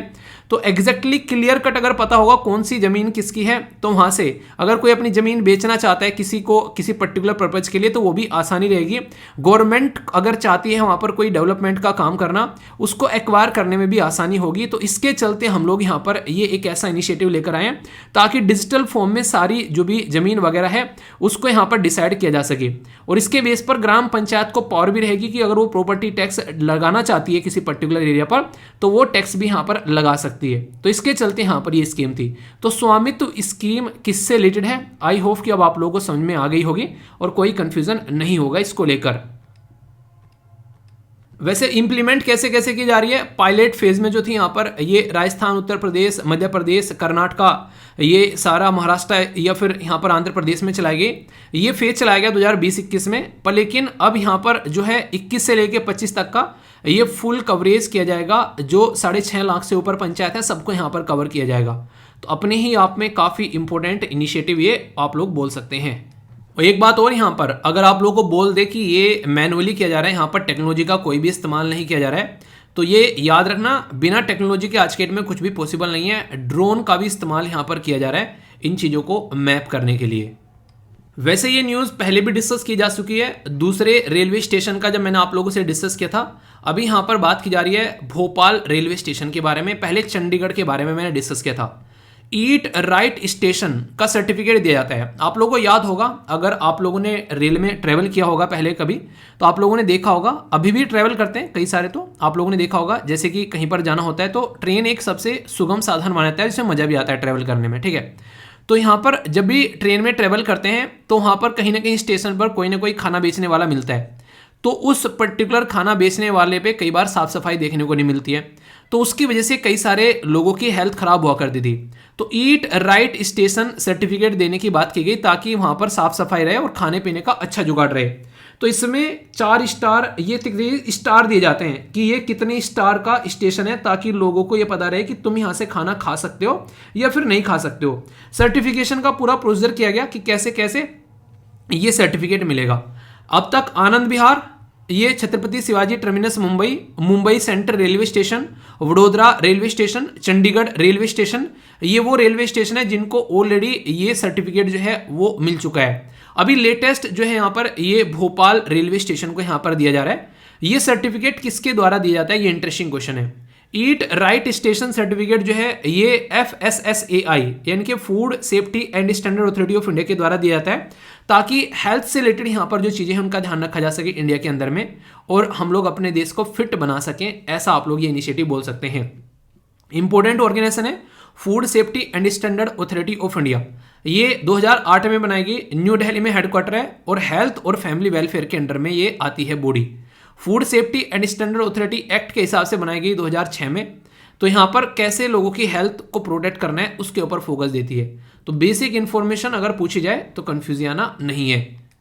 आधार को लेकर यहाँ पर होम मिनिस्ट्री के द्वारा रिलीज किया गया स्टैंडर्ड ऑपरेटिंग प्रोसीजर, यानी कि जो भी जेल में लोग कैदी हैं यहाँ पर उनको आइडेंटिफाई करने के लिए UIDAI यानी कि unique identification authority of India के द्वारा अलाउ किया गया कि यहाँ पर एक प्रॉपर सिस्टम फॉलो किया जाए जिसमें अपडेट की जा सके उनकी इन्फॉर्मेशन जो कि जेल के अंदर में बंद है, क्योंकि बहुत सारी चीज़ें हैं यहाँ पर खासकर कैदियों से रिलेटेड यहाँ पर, तो उसका डेटा इकट्ठा करने की कोशिश की जा रही है। तो ये एक स्टैट्यूटरी अथॉरिटी है यहाँ पर UIDAI। ऑब्जेक्टिव है यहाँ पर आधार जो है all the resident of India को एक तरीके से प्रोवाइड कराना, और मिनिस्ट्री ऑफ IT यानी कि जो इलेक्ट्रॉनिक्स एंड इंफॉर्मेशन टेक्नोलॉजी यहाँ पर ये काम करती हुई नजर आती है। अपने ही आप में बहुत इंपॉर्टेंट न्यूज़ थी जो ये सामने निकल कर आई। Security and exchange board of India यानी कि सेबी के द्वारा एक स्टेप उठाया गया कि जो भी फिनफ्लुएंसर यानी कि फाइनेंशियल सर्विस के बारे में इंफॉर्मेशन देने वाले फाइनेंशियल इन्फ्लुएंसर को मिलाकर फिनफ्लुएंसर यहाँ पर बना दिया गया। इनके ऊपर ध्यान देना पड़ेगा, क्योंकि कई बार ये लोग क्या करते हैं, ये कुछ पैसे के लिए किसी भी प्रोडक्ट को यहाँ पर सपोर्ट करते हुए नजर आते हैं, जिसकी वजह से यहाँ पर दिक्कतें देखने को मिलती है। किसी भी प्रोडक्ट के बारे में अगर ये आकर अपने प्लेटफॉर्म पर बोलेंगे तो 7 से 9 लाख तक आराम से यहाँ पर पैसे मिल जाते हैं, पर लेकिन इनको तो पैसा मिल गया, इसकी वजह से जो दूसरे लोग हैं उनको बहुत सारी मशक्कत समस्याओं का सामना करना पड़ जाता है, क्योंकि वो प्रोडक्ट जो है वो कई बार अच्छा नहीं रहता है और भी बहुत सारे इश्यूज देखने को मिलते हैं। तो इसलिए यहाँ पर security exchange board of India SEBI ने बोला कि इनका इलाज कुछ किया जाएगा। तो स्टैट्यूटरी बॉडी है, 1992 में बनाई गई एक पर्टिकुलर एक्ट के तहत में, ताकि प्रोडक्ट प्रोवाइड करा जा सके लोगों को भी, और यहाँ पर जो मार्केट में कंपनी बैठी है उनको भी प्रॉपर वे में कोई धोखाधड़ी न देखने को मिले। डायरेक्ट स्टेटमेंट क्वेश्चन में आप लोगों की बन सकती है कि किसके द्वारा लॉन्च किया गया first centre of excellence for green port shipping. Green यानी कि एक तरीके से इन्वायरमेंट फ्रेंडली मैटर में बात की जा रही है, तो सर्बानंद सोनोवाल साहब जी के द्वारा यहाँ पर ये लॉन्च किया गया। मिनिस्ट्री ऑफ पोर्ट शिपिंग का ये इनिशिएटिव है national centre of excellence of green port जो शिपिंग है यहाँ पर NCOEGPS। तो ये एक इंपॉर्टेंट आप लोग पॉइंट याद रखेगा। अंडर द सागरमाला फ्रेमवर्क, आप लोगों को पता है हमारे देश में सागरमाला प्रोजेक्ट जो है, हमारा जो कोस्टल एरिया है उसमें जो राज्य हैं उनको प्रोटेक्ट करने की बात यहाँ पर की जाती है, ठीक है। तो यहाँ पर जो नॉलेज इंप्लीमेंटेशन पार्टनर है वो है एनर्जी एंड रिसोर्स इंस्टीट्यूट, जो कि यहाँ पर काम कर रहा है। तो ये काफ़ी इंपॉर्टेंट है, कैसे हम लोग एनर्जी मैनेजमेंट कर सकते हैं, एमिशन को मैनेज कर सकते हैं, सस्टेनेबल वे में काम कर सकते हैं, और क्या क्या स्पेसिफिक ऑब्जेक्टिव है make in India, fast track innovation, कैसे हम लोग यहाँ पर एक तरीके से मैन पावर को कंपटीशन में लाकर सही तरीके से एक तरीके से सेल्फ सफिशिएंट हम लोग बन सकते हैं। ग्रीन जो एक तरीके से जल यात्रा, ठीक है, तो ये काफी इंपॉर्टेंट है, जो आप लोगों से यहां से क्वेश्चन बन सकता है कि ग्रीन वॉयज 2050 प्रोजेक्ट, ये आप लोगों को पूछा जा सकता है कब लॉन्च किया गया और किसके द्वारा लॉन्च किया गया। वॉयज क्या होता है? वॉयज होता है जल यात्रा, ठीक है। तो यहां पर 2019 में ये लाया गया, यहां पर बेसिकली एम ये था कि कैसे शिपिंग इंडस्ट्री को ट्रांसफॉर्म करना है, ठीक है। तो यहां पर ग्रीन हाउस गैस का एमिशन 50% कम लेकर आना है 2050 तक का। तो पार्टनरशिप में नॉर्वे के साथ में, इंटरनेशनल मैरीटाइम ऑर्गेनाइजेशन के साथ में मिलकर हम लोग यहां पर काम करेंगे। तो ये भी काफी इंपॉर्टेंट है यहां पर। तो ऐसे ऐसे क्वेश्चन आप लोगों से बनते हैं, फिर बोलते हो क्वेश्चन कहां से आ गया, भाई साहब यहां से आ गया, ध्यान दोगे तो नहीं छूटेगा क्वेश्चन एग्जाम में। यहां से आप लोगों के लिए डायरेक्ट क्वेश्चन बन सकता है कि सिविल एविएशन मिनिस्ट्री जो है उसके द्वारा यहां पर एक ड्राफ्ट तैयार किया गया जिसमें एयरक्राफ्ट की सिक्योरिटी को और दुरुस्त बनाया जाएगा। ये डायरेक्ट क्वेश्चन आप लोगों से बन सकता है, किसके द्वारा काम किया जा रहा है? सिविल एविएशन मिनिस्ट्री के द्वारा। सबसे पहले तो कोई बदतमीजी काटेगा, चाहे कोई एयरक्राफ्ट की कंपनी है या फिर कोई पोर्ट को मैनेज करने वाली अथॉरिटी, तो उनके ऊपर फाइन लगाया जाएगा। इवन पैसेंजर के जो बिहेवियर है उसको भी रेगुलेट किया जाएगा अगर सिक्योरिटी में किसी भी तरह का हनन देखने को मिलता है, डेटा को सिक्योर किया जाएगा और सीआईएसएफ जो हमारी कंट्री में जो सेंट्रल इंडस्ट्रियल सिक्योरिटी फोर्स है उसके ऊपर बहुत बर्डन रहता है सिक्योरिटी प्रोवाइड कराने का, तो उस बर्डन को कम किया जाएगा और ये 2016 में बोला गया था। ठीक है, अभी इसको इंप्लीमेंट किया जा रहा है ताकि कोर एरिया में ये रहे, ऐसा नहीं कि हर जगह सीएसएफ वाले जवान देखने को मिलते हैं। ठीक है, तो वहां पर उनकी खुद की रेस्पॉन्सिबिलिटी रहेगी जो पोर्ट वालों की, वो अपनी कोई प्राइवेट एजेंसी को ये काम दे। ठीक है, इंटरनेशनल सिविल एविएशन ऑर्गेनाइजेशन जो कि ICAW, इसके बारे में याद रखेगा, यूएन की स्पेशलाइज एजेंसी है, स्टेब्लिश की गई थी 1944 में अंडर शिकागो कन्वेंशन के। हेडक्वार्टर मॉन्ट्रियल कनाडा में देखने को मिलता है और मेंबर जो है वो 193 है। ऑब्जेक्टिव यही है कि कैसे जो इंटरनेशनल एयर ट्रांसपोर्ट है उसको हम सिस्टमेटिक वे में आगे लेकर चल सकते हैं और चीज़ों को सुधार सकते हैं। तो ये बेसिक इन्फॉर्मेशन है जो कि आप लोगों से पूछी जा सकती है। तो एक ऑर्गेनाइजेशन भी कवर हो गई और इस मिनिस्ट्री के द्वारा क्या बातें की जा रही है वो भी एक हल्का सा आइडिया आप लोगों को हो गया। ओके दोस्तों, हेल्थ जो है वो एक बहुत इंपॉर्टेंट टॉपिक है जहां से डायरेक्ट क्वेश्चन आप लोगों के बनते हुए नजर आते हैं। तो हेल्थ के बारे में यहाँ पर हम लोग बात करेंगे जिसके चलते आप लोग डायरेक्ट एग्जाम में क्वेश्चन बने तो आप लोग पकड़ सकते हैं कि किस पर्टिकुलर टॉपिक से आया है, और इंपॉर्टेंट भी रहता है। खासकर फिलहाल टाइम पे तो बहुत इंपॉर्टेंट है, ऐसी बीमारियां देखने को मिल रही हैं। कोई भी इंटरनेशनल लेवल का इवेंट हमारे देश में देखने को मिलता है तो उसके बारे में आप लोगों से क्वेश्चन पूछा जा सकता है, ये याद रखिएगा। Union minister of state doctor Bharati Pravin Pawar, इनके द्वारा आप लोग यहाँ पर याद रखते हैं एड्रेस किया गया 16th एशियन कॉन्फ्रेंस जो कि डायरा के बारे में यहाँ पर बात कर रही थी, डायरा डिजीज एंड न्यूट्रिशन, यानी कि Asian conference ASCODD।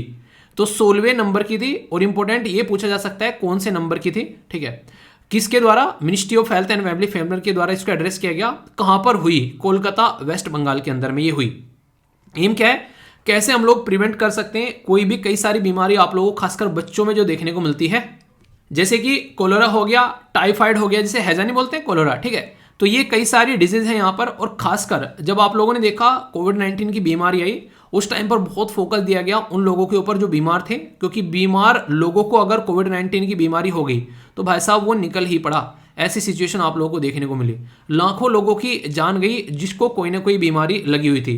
Road map है कैसे यहाँ पर हैजा को खत्म करना है 2030 तक का, इसके ऊपर काम किया जा रहा है। और इसी के साथ में एंटी माइक्रोबियल रेजिस्टेंस, ये भी काफ़ी खतरनाक है जिसके ऊपर काम करना जरूरी है। कई बार हम लोग दवाइयाँ लेते रहते हैं, कुछ भी हो जाता है, जरा सा दवाई ले ली, इसकी वजह से दिक्कतें देखने को मिलती है। तो इनके ऊपर भी काम किया जा रहा है, कई सारे इनिशिएटिव गवर्नमेंट के द्वारा लॉन्च किए गए हैं। तो कहाँ पर हुई, क्या इनिशिएटिव है, इसके बारे में एक आइडिया रखना कम से कम। हेल्थ के बारे में कोई पूछे किसके द्वारा क्या क्या स्टेप उठाए गए हैं, तो आप लोग याद रखिएगा यहाँ पर इंडिया के द्वारा चेन्नई डिक्लेरेशन 2012 का, रेड लाइन कैंपेन देखने को मिला, नेशनल एक्शन प्लान देखने को मिला, AMR एंटी माइक्रोबियल रेजिस्टेंस 2017 से लेकर 21 तक का।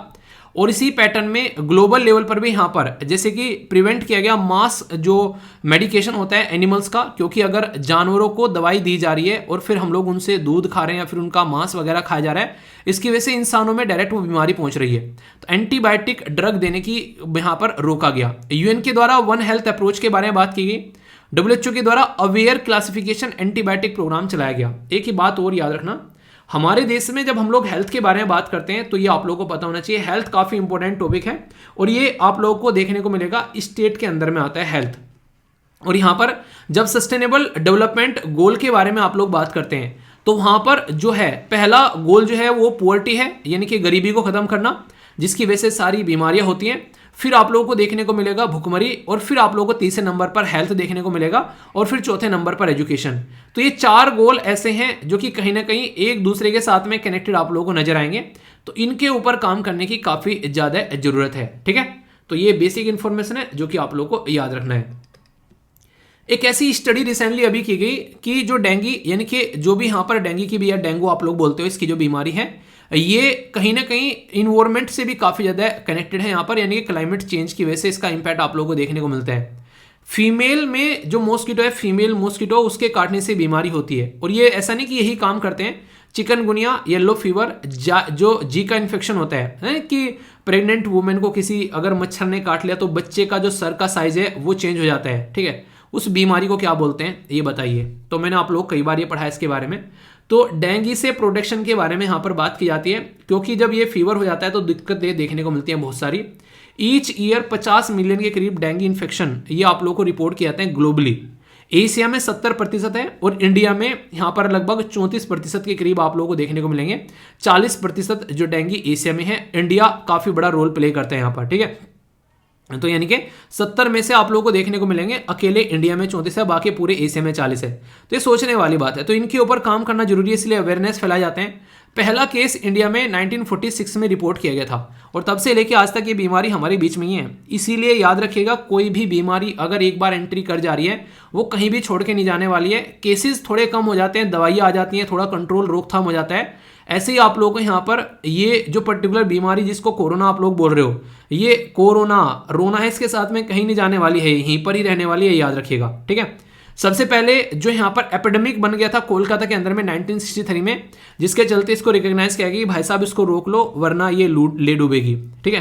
तो इसके बारे में एक बेसिक इन्फॉर्मेशन होगी। बाकी क्या क्या प्रिकॉशन ले सकते हैं तो आप लोगों को बताइए, अच्छे बच्चों आप लोगों को मच्छरदानी आसानी से आप लोग यूज़ कर सकते हैं, ठीक है। किसी के साथ में पानी जो है आसपास में वो भर कर न छोड़ें, उसको अवॉइड करें, ठीक है। खिड़की दरवाजे वगैरह बंद रखें अपना, खासकर शाम के टाइम में, वरना मच्छर इतने सारे हो जाते हैं।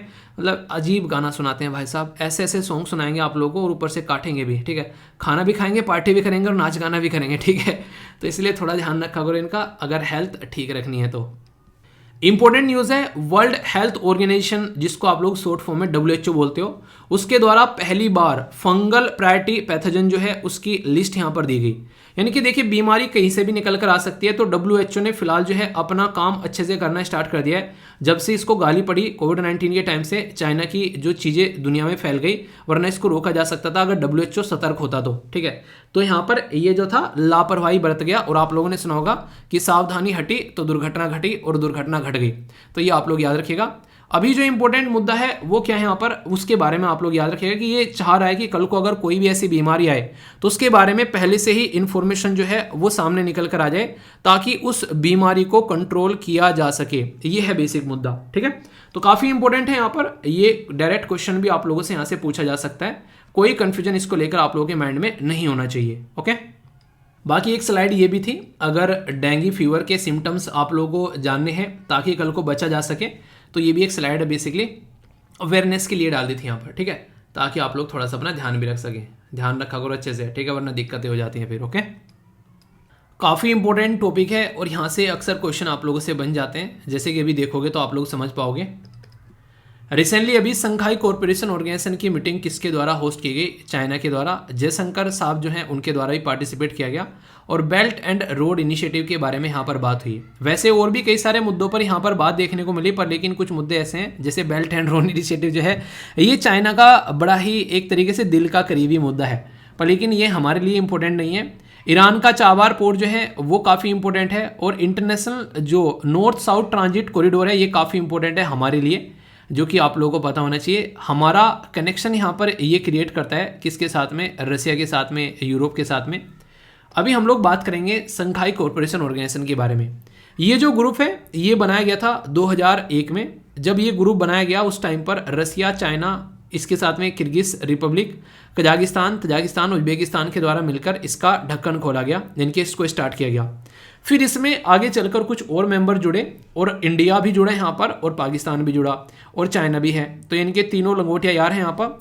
जो सबसे इंपॉर्टेंट क्वेश्चन बनेगा कि रिसेंटली लेटेस्ट मेंबर कौन जुड़ा है, तो वो है ईरान। वही ईरान जिसको यूएसए ने लात मार दी, अब वो ईरान जो है इस पर्टिकुलर ग्रुप का पार्ट बन चुके हैं और सही तरीके से अपनी ज़िंदगी को जो है वो आगे लेकर यहाँ पर चल पा रहा है, ठीक है। तो ये आप लोग याद रखिएगा। इंडिया जो है उसको ऑब्जर्वर का स्टेटस मिला 2005 में और इंडिया और पाकिस्तान दोनों मेंबर बन गए 2017 में, जबकि ईरान को मेंबरशिप मिली 2021 में, यानी कि इंडिया से 4 साल बाद शंघाई कोऑपरेशन ऑर्गेनाइजेशन के अंदर में। हेडक्वार्टर बीजिंग में है, इसका हेडक्वार्टर तो बीजिंग में है, पर लेकिन इसका एक हाथ है, यानी कि इसका एक अंग है, इसका एक पार्ट है, इसका एक ऑर्गन है जिसका नाम है रैट, चूहा है इसका ऑर्गन नहीं, इसको बोलते हैं रीजनल एंटी टेररिस्ट स्ट्रक्चर। यानी कि रीजन में जो भी टेररिस्ट से रिलेटेड जो भी एक्टिविटीज़ होगी उनको रोकने का काम इनके द्वारा किया जाएगा, तो उससे रिलेटेड है यहाँ पर ये। तो शंघाई कोऑपरेशन ऑर्गेनाइजेशन का जो हेडक्वार्टर है वो आप लोगों को इसका देखने को मिलेगा, इसका जो रैट्स का वो है ताशकंद उज्बेकिस्तान में, यानी कि शंघाई कोऑपरेशन ऑर्गेनाइजेशन का बीजिंग में है, पर इसकी जो बॉडी है रीजनल एंटी टेररिस्ट स्ट्रक्चर उसका ताशकंद उज्बेकिस्तान में आप लोगों को देखने को मिलेगा। जो कि एनुअली मीटिंग होती है और इसका जो चेयरमैनशिप है वो मेंबर पर घूमती रहती है rotation basis per year on year. ठीक है, तो ये बेसिक इन्फॉर्मेशन है इसके बारे में। ऑर्गेनाइजेशन कवर हो गई, क्वेश्चन बने तो कंफ्यूज आना नहीं। इंपॉर्टेंट क्वेश्चन बन जाएगा यार, पता नहीं क्यों लग रहा है मुझे यहाँ से क्वेश्चन आप लोगों के लिए पूछा जा सकता है। ब्लैक सी ग्रेन इनिशिएटिव क्या है? रसिया और यूक्रेन की जब लड़ाई हुई तो दुनिया भर में कोहराम मच गया कि खाने की पूर्ति कैसे होगी, ये बोला गया। क्यों? क्योंकि रसिया और यूक्रेन अकेले दोनों मिलकर यहाँ पर दुनिया में 25% लगभग गेहूं की पूर्ति करते हैं। तो इसके चलते जब वो सारा खाना पीना रुक गया तो कैसे काम चलेगा? जैसे कि अगर बात करें, कई सारी कंट्री 27% लोअर और मिडिल इनकम कंट्री जो है वो आप लोगों को देखने को मिलेगी, यहाँ पर काफ़ी हद तक डिपेंडेंट है। यहाँ पर बहुत सारी अपर इनकम कंट्री भी यहाँ पर डिपेंडेंट है। यहाँ पर बहुत सारी और भी ये एक ज्योग्राफिकल डिस्ट्रीब्यूशन आप लोगों को देखने को मिलता है। तो ये एक इनिशिएटिव लाया गया कि कैसे यहाँ पर चीज़ों को लेकर चलना है। तो ब्लैक सी में यहाँ पर अगर बात करें, ये आप लोगों को पर्टिकुलर एरिया जो दिख रहा है इसमें यूक्रेन हो गया यहाँ पर ये। ठीक है, इसी के साथ में इधर रसिया वाला पोर्शन हो गया। यहाँ पर देखोगे तो ये क्रीमिया आप लोगों को नजर आएगा। तो इसमें से खाना अनाज जो है वो यहाँ से होता हुआ ब्लैक सी में से यहाँ पर निकलना चाहिए, उसके बारे में यहाँ पर बातें की जा रही थी। तो उसी से रिलेटेड ये पूरा टॉपिक है। तो ये तो आप लोगों को पता ही है, इसके बारे में याद रखिएगा। पर कुछ इंपॉर्टेंट चीज़ें जो कि मैप बेस्ड क्वेश्चन बनता है, जैसे ब्लैक सी को ये सी ऑफ मारमरा के साथ में कौन कनेक्ट करता है? क्वेश्चन पूछा जा चुका है ऑलरेडी। ये है बोस्फोरस स्टेट, पहले पढ़ा चुका हूँ। इसी के साथ में मारमरा जो सी है यहाँ पर, इसको एजेनियन सी के साथ में कौन कनेक्ट करता है? तो यह है डार्डेनलीज स्टेट। तो ये भी इंपॉर्टेंट क्वेश्चन आप लोगों से यहाँ पर बन जाता है। यानी कि यहाँ से लेके सी ऑफ अजोब से लेके ब्लैक सी और ब्लैक सी से लेके एजेनियन सी से फिर मेडिटेरेनियन में चले जाओ, ऐसा पाथ यहाँ पर बनाया जाता है। ब्लैक सी के बारे में अगर आप लोगों को पढ़ना हो तो बेसिक इन्फॉर्मेशन दे रखी है। कई सारी इंपॉर्टेंट रिवर भी है, ये मैंने आप लोगों की कवर भी की थी, जो आप लोगों का डेली लेक्चर आता है उसके अंदर में। और बॉर्डर बुल्गारिया, जॉर्जिया, रोमानिया, रसिया, तुर्की, यूक्रेन, ये देखने को मिलेगा। इसी के साथ में ये सारी बेसिक चीज़ें मैंने आप लोगों को बताई दी हैं। ठीक है, तो कन्फ्यूज आना बिल्कुल भी नहीं है। तो ग्रीन इनिशिएटिव या फिर मैप बेस्ड क्वेश्चन अगर बने तो सारी बातें आप लोगों के सामने क्रिस्टल क्लियर हैं। बिम्स्टेक एक ऐसा ग्रुप है जिसके बारे में क्वेश्चन पूछा जाए तो कोई अचंबा नहीं होगा। क्यों? क्योंकि एक ऐसा ग्रुप है जो कि कई बार आप लोगों को न्यूज़ में भी देखने को मिलता है। यहाँ पर जो बात की जा रही है, ये इंडिया के द्वारा होस्ट किया गया second BIMSTEC agriculture ministerial meeting under the chairmanship of union agriculture minister, जिनका नाम श्री नरेंद्र तोमर साहब है। तो ये काफ़ी इंपॉर्टेंट क्वेश्चन आप लोगों के लिए हो सकते हैं यहाँ पर। ठीक है, तो किसके द्वारा होस्ट की गई? इंडिया के द्वारा होस्ट की गई। हमारी कंट्री में किसके द्वारा होस्ट की गई? श्री नरेंद्र सिंह तोमर साहब के द्वारा यहाँ पर इसको होस्ट किया गया।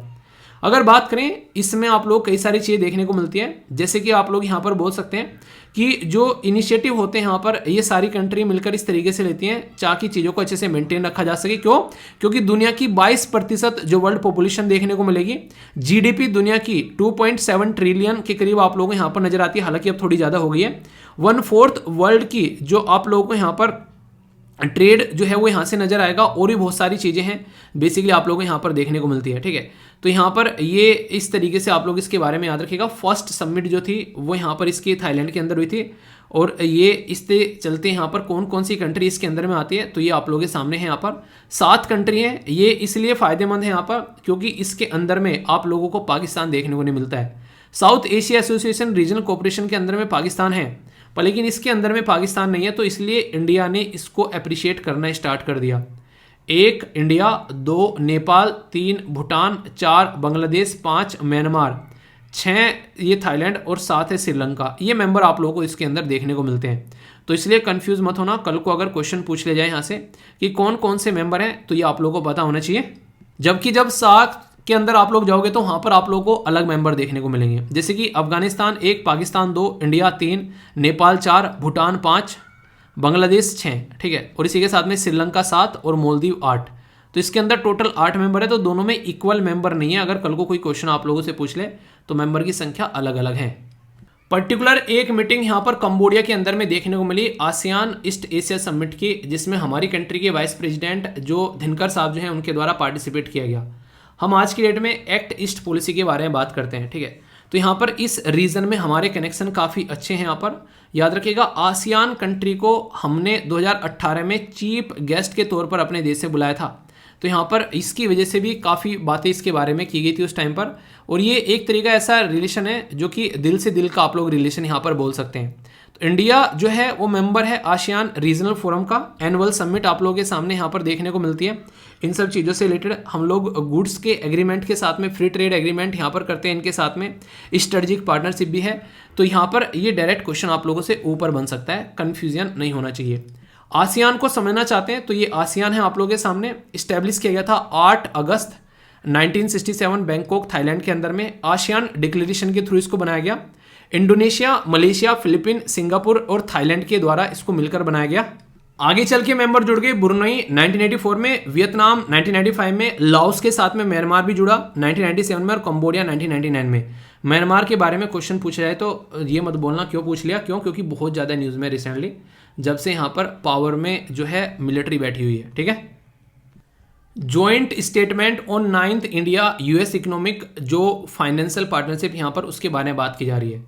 कई सारी चीज़ें क्लाइमेट में कैसे काम करेंगे, माइक्रो इकोनॉमी में, डेवलपमेंट में कैसे डेट को ट्रीट करेंगे, G20 कॉमन फ्रेमवर्क के बारे में, इसी के साथ में कलेक्टिव क्वालिफाइड गोल फ्रेम जो खासकर अकाउंट टैक्स कंप्लायंस एक्ट के बारे में। तो ये यूएसए के साथ में यहाँ पर अगर पूछा जाए तो बहुत सारी चीज़ें हैं, जैसे GSOMIA, LEMOA, स्कोम कासा, BECA। तो ये एग्रीमेंट अलग अलग टाइम पे साइन किए गए। पहले तो ये इंक्रीजिंग और डिक्रीजिंग ऑर्डर में लगा सकते हैं कि किस ईयर में कौन सा साइन किया गया। ठीक है, तो GSOMIA यानी कि ए मिलिट्री जो इंफॉर्मेशन एग्रीमेंट है, फर्स्ट है एक तरीका जो यहाँ पर ये देखने को मिला। लिमोवा लॉजिस्टिक एक्सचेंज एग्रीमेंट आप लोगों को देखने को मिलेगा।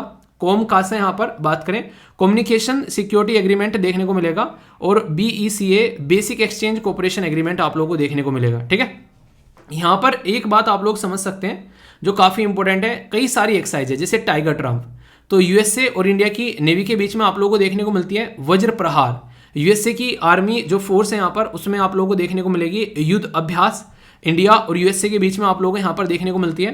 कोप इंडिया ये एयरफोर्स, मालाबार ये नेवी वाली एक्सरसाइज, इसमें जापान और ऑस्ट्रेलिया भी पार्टिसिपेट करते हैं। तो बेसिक इंफॉर्मेशन है, अगर कंफ्यूजन न हो तो याद रखिएगा। कॉन्फ्रेंस ऑफ पार्टी 27 अभी आप लोगों को देखने को मिली इजिप्ट के अंदर में, शर्म अल शेख, याद रखिएगा इंपॉर्टेंट है, ये डायरेक्ट क्वेश्चन आप लोगों से बन सकता है। इसके साइड लाइन में यहाँ पर लेड IT समिट जो है वो होस्ट की गई इंडिया और स्वीडन के द्वारा। मिलकर काम करेंगे कैसे कार्बन को लो करना है, कहाँ से फाइनेंस लेकर आएंगे और कैसे एक दूसरे को टेक्निकली असिस्ट प्रोवाइड कराना है। तो ये डायरेक्ट क्वेश्चन पूछा जा सकता है कौन से देश के साथ में, तो वो स्वीडन के साथ में है। ठीक है, तो IS दोनों मिलकर यहाँ पर काम कर रहे हैं इस पर्टिकुलर फील्ड में। G20 की मीटिंग के बारे में भी इस तरीके से क्वेश्चन पूछे तो यहाँ पर ये जो G20 की मीटिंग है इसके बारे में आप लोगों से अगर पूछा जाए तो याद रखिएगा, इससे पहले इटली में देखने को मिली, अब यहाँ पर आप लोगों को ये इंडोनेशिया में देखने को मिली, अब आप लोगों को इंडिया में देखने को मिली। ठीक है, तो यहाँ पर ये पैटर्न आप लोगों के सामने यहाँ पर नजर आ रहा है। यानी कि G20 की मीटिंग के बारे में कंफ्यूजन नहीं रखना है। यानी कि 2023 में ये इंडिया के हाथ में, 2024 में ये बेसिकली ब्राज़ील के हाथ में, 2025 में ये साउथ अफ्रीका के हाथ में। तो ये इतना तो कम से कम आप लोग यहाँ पर याद रखिएगा, अगर क्वेश्चन पूछ लिया जाए कल को क्वेश्चन बन सकता है। इंडोनेशिया 2022, इटली 2021, सऊदी अरेबिया 2020 कोविड-19 के टाइम पे सऊदी अरेबिया के हाथ में थी। ठीक है, तो कल को कोई भी कंफ्यूजन आप लोगों को यहाँ पर नहीं होना चाहिए मीटिंग्स के बारे में, खासकर क्योंकि G20 से क्वेश्चन बन गया था इसके मेंबर के बारे में। तो मेंबर कौन है? G7 है, प्लस रसिया है, Argentina, Australia, Brazil, China, European union, India, Indonesia, Mexico, Saudi Arabia, और ये 3 कंट्री कौन सी हैं ये आप लोगों को बताना है। ठीक है, क्वेश्चन भी आप लोगों के लिए नीचे से कट भी गया। ओके देखता हूँ कौन कौन सही आंसर यहाँ पर देता है। एक G20 के अंदर में ट्रायोका होता है। ट्रायोका का मतलब होता है पहले मीटिंग कहाँ पर हुई, अब मीटिंग कहाँ पर हो रही है और नेक्स्ट मीटिंग कहाँ पर होगी। अभी ये ट्रायोका जो है वो चेंज हो गया है। क्यों? क्योंकि पहले मीटिंग यहाँ पर इंडोनेशिया में हुई, अब मीटिंग आप लोगों को इंडिया में देखने को मिलेगी, और इसके बाद में मीटिंग आप लोगों को ब्राज़ील में देखने को मिले। ठीक है, तो ये अब ट्रायोका का पैटर्न ये आप लोगों को देखने को मिलेगा। तो अब IIB ट्रायोका यहाँ पर बन गए हैं। ठीक है, इसके बाद में फिर क्या होगा, फिर इंडिया, ब्राज़ील और फिर साउथ अफ्रीका, फिर ये वाला ट्रायोका बन जाएगा। यानी कि जहाँ पर हो चुकी है, जहाँ पर हो रही है और जहाँ पर होने वाली है, ये 3 एक साथ में मिलकर काम करते हैं इस पर्टिकुलर मुद्दे के ऊपर में। तो ये डायरेक्ट क्वेश्चन आप लोगों से पूछा जाए, इसका कोई परमानेंट स्टाफ या फिर हेडक्वार्टर नहीं है, जहाँ पर जाता है वहीं पर ही छा जाता है G20। ठीक है, तो इसके चलते यहाँ पर 2/3 वर्ल्ड की पॉपुलेशन है, 85% जो ग्लोबल जो डोमेस्टिक आप लोगों को प्रोडक्ट देखने को मिलेगा इनके जीडीपी, इन्वेस्टमेंट 80% और 75% ग्लोबल ट्रेड। क्यों? क्योंकि देश ही सारे हैं, यूएसए भी है, इंडिया भी है, चाइना भी है, ब्राजील भी है, यूरोपियन यूनियन भी है, बची कौन गया बाहर, जर्मनी भी है। तो सब कुछ माल पानी यहीं पर ही है, तो टेंशन नहीं लेने का, ठीक है।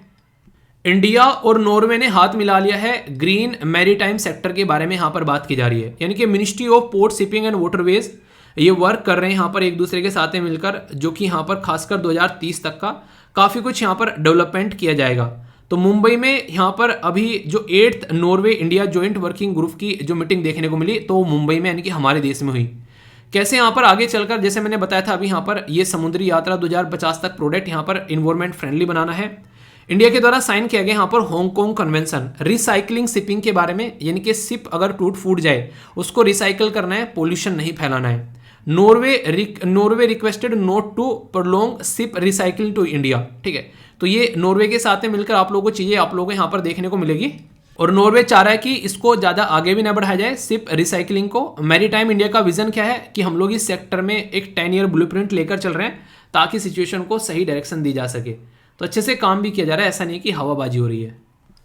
कोई पूछे आप लोगों से एशियन डिफेंस मिनिस्टर मीटिंग के बारे में, तो यहाँ पर इसमें प्लस भी रहता है, ये याद रखिएगा। अभी 9th देखने को मिली, जिसमें हमारी कंट्री के जो रक्षा मंत्री हैं यानी कि राजनाथ सिंह साहब जो हैं, उनके द्वारा पार्टिसिपेट किया गया कंबोडिया के अंदर में। तो कैसे यहाँ पर आज के डेट में क्रॉस बॉर्डर टेररिज्म होता है उसके ऊपर फोकस किया जाएगा, सिक्योरिटी कैसे बना के रखनी है, इंडो पैसिफिक रीजन में कैसे काम करना है, और यहाँ पर आसियान चाइना जो नेगोशिएशन है साउथ चाइना सी में, जहाँ पर चाइना बोलता है कि ये सारा मेरा एरिया है, बिल्कुल ऐसे ऐसे इंडिया बोलने लगे इंडियन ओशन को सारा मेरा ओशन है, ऐसी बदतमीजी चाइना यहाँ पर काटता हुआ नजर आता है, तो उसको भी टैकल करना है। सेकेंड, आसियान डिफेंस मिनिस्ट्रियल जो मीटिंग है यहाँ पर, ये 2017 में ये प्लस इस्टेब्लिश किया गया। फर्स्ट जो ये प्लस हुआ था वो वियतनाम में हुआ था, ठीक है, 2010 में। तो ये इसके बारे में आप लोग याद रखिएगा, क्वेश्चन पूछा जाए तो कंफ्यूजन नहीं होना है। 5 एरिया है, मैरीटाइम सिक्योरिटी, टेररिज्म को कैसे काउंट करना है, कैसे ह्यूमैनिटेरियन असिस्टेंस प्रोवाइड कराना है अगर कहीं डिजास्टर होता है, पीस कीपिंग ऑपरेशन और मिलिट्री मेडिसिन में भी सपोर्ट प्रोवाइड देखने को मिलेगा। इंपॉर्टेंट है, याद रखना। इसमें ADMM और ADMM प्लस में क्या क्या डिफरेंस आप लोगों को देखने को मिलेगा, यानी कि इसमें तो आप लोगों को देखने को मिलेंगे आसियान मेंबर्स प्लस जब कर देते हैं यहाँ पर, तो Australia, United state of America, India, south Korea, Japan, China, New Zealand और रसिया, ये आप लोगों को मिलाकर ये प्लस वाली कैटेगरी बन जाती है यहाँ पर। तो कंफ्यूजन नहीं होना चाहिए अगर पूछा जाए तो, ठीक है। इंडो पैसिफिक रीजनल डायलॉग जो है इंटरनेशनल एनुअल कॉन्फ्रेंस, वो इंडियन नेवी के द्वारा यहाँ पर आप लोगों को चीज़ें देखने को मिली यहाँ पर, जिसमें नेशनल मैरीटाइम जो फाउंडेशन है नेवी, वो एक तरीके से यहाँ पर चीफ ऑर्गेनाइजर रहा। थीम क्या थी? Operationalising the Indo Pacific ocean initiative, ठीक है। रिव्यू किया जा रहा है करंट जियो पॉलिटिक्स को, और ये 7 एरिया है जहाँ पर ये बेसिकली पिलर पर काम करने वाले हैं। Maritime security, ecology, resources, risk को मैनेज करना, इसी के साथ में trade, connectivity, capacity building, science and technology में कैसे काम करेंगे। तो 7 एरिया भी हैं यहाँ पर ये, तो ये बेसिक है, पता होना चाहिए। वैसे अगर इंडो पैसिफिक रीजन के बारे में कोई पूछ बैठे आप लोगों से, तो ये सारी बातें दे रखी हैं, कितनी कंट्री हैं, कितना सरफेस एरिया है, कितनी पॉपुलेशन, GDP, वो सारी बातें आप लोगों के सामने यहाँ पर, ठीक है। अगर कल को कुछ पूछा जाए तो कन्फ्यूजन आना नहीं है, बस ध्यान रखिएगा, ठीक है। इंपॉर्टेंट एरिया ये भी, ओके। आइए कुछ खेती बाड़ी की बातें यहाँ पर करेंगे इस पर्टिकुलर सेक्शन के अंदर में यहाँ पर, और ये काफ़ी इंपॉर्टेंट टॉपिक यहाँ से आप लोगों का बनेगा जब क्वेश्चन की बात आएगी। तो जैसे कि काफ़ी इंपॉर्टेंट टॉपिक पूछा जा सकता है आप लोगों से, काला नमक राइस, जिसको Buddha's gift to the people बोला जाता है, इसके बारे में बात करते हैं। किस किस ने इसके बारे में सुना है, वैसे कौन कौन इसके बारे में जानता है? अगर जानता है तो हाथ उठाओ, भले ही मुझे ना दिखे, उठाना जरूर, ठीक है। ये काफ़ी इंपॉर्टेंट चावल है, जिसमें कोई भी आप लोग बेसिकली ना फर्टिलाइजर वगैरह या पेस्टिसाइड वगैरह यूज़ नहीं करते हैं जब इसको उगाया जाता है। काफ़ी इंपॉर्टेंट है ये। इसी के साथ में सोल्ट की क्वांटिटी काफ़ी हाई देखने को मिलती है, हाई pH वैल्यू आप लोगों को देखने को मिलेगा।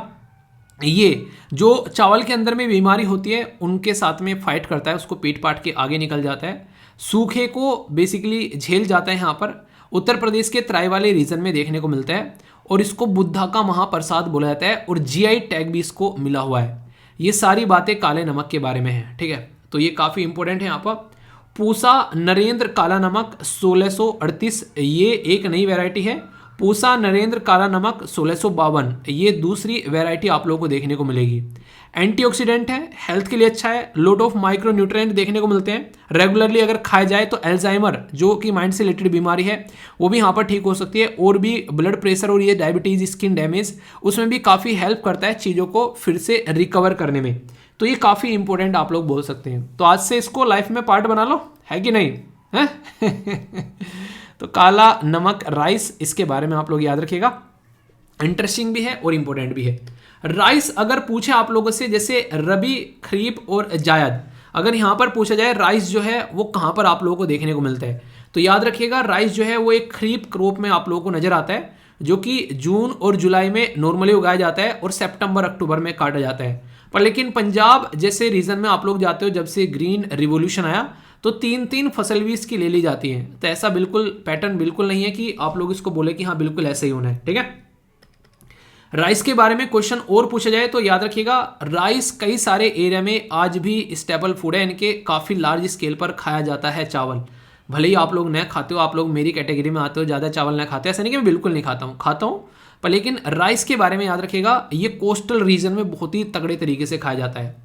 टेम्परेचर 20 से 32 तक यहाँ पर हाई ह्यूमिडिटी होनी चाहिए। पता है कि पानी भरा रहता है हमेशा, किस किस ने धान की खेती लगाई है ना। रेन जो है वो 150 से 300 अच्छी खासी चाहिए। डीप क्ले और लोमी सॉइल चाहिए जो कि पानी को होल्ड करके रख सकती हो। राइस सबसे ज़्यादा कहाँ पर आता है, ये वेस्ट बंगाल, पंजाब, उत्तर प्रदेश, ये आंध्र प्रदेश, बिहार में सबसे ज़्यादा राइस आप लोगों को देखने को मिलता है।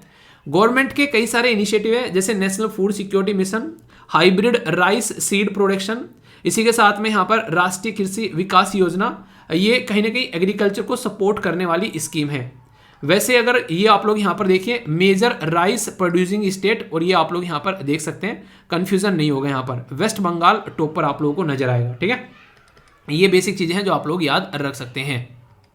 टी यानी कि चाय एक ऐसा एरिया है जो कि हमारे देश में काफ़ी फेवरेट माना जाता है। आप लोगों ने MBA चाय वाला, चाय सुट्टा बार, कई सारे ऐसे बड़े बड़े स्टार्टअप जो निकल कर आए हैं रिसेंटली चाय के फील्ड में, जो कि चाय को बेस बनाकर ये फूड इंडस्ट्री में घुस चुके हैं ये आज की डेट में, और काफ़ी अच्छे से एक काम लेकर चल रहे हैं, आप लोग बोल सकते हैं अप्रिशिएट करने लायक काम है यहाँ पर।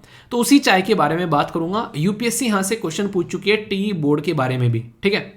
तो टी जो ग्रोवर हैं उनको बोला गया कि वो आने वाले टाइम में काफ़ी बड़ा रोल प्ले करने वाले हैं। तो union minister of commerce and industry के द्वारा एड्रेस किया गया इंडियन टी एसोसिएशन को और स्मॉल टी ग्रोवर को, तो उसके चलते यहाँ पर ये न्यूज़ में आया। सबसे पहले तो जो स्टेट है वो इंडिया जो स्टेट है, state of India, T industry में अगर बात करें सेकेंड लार्जेस्ट है चाइना के बाद में। वर्ल्ड में टॉप टी कंज्यूमिंग कंट्री है, क्योंकि पॉपुलेशन दबाकर चाय पीती है। कई तो ऐसे हैं दिन में 3-3 4-4 चाय लपेट देते हैं, कुछ ऐसे हैं जिनको कम से कम एक चाय या फिर 2 चाय चाहिए, कुछ ऐसे जिनको सुबह चाय पीने से पहले फ्रेश ही नहीं होंगे। तो बहुत तरीके की कैटेगरी आप लोगों को चाय वालों की देखने को मिलती है।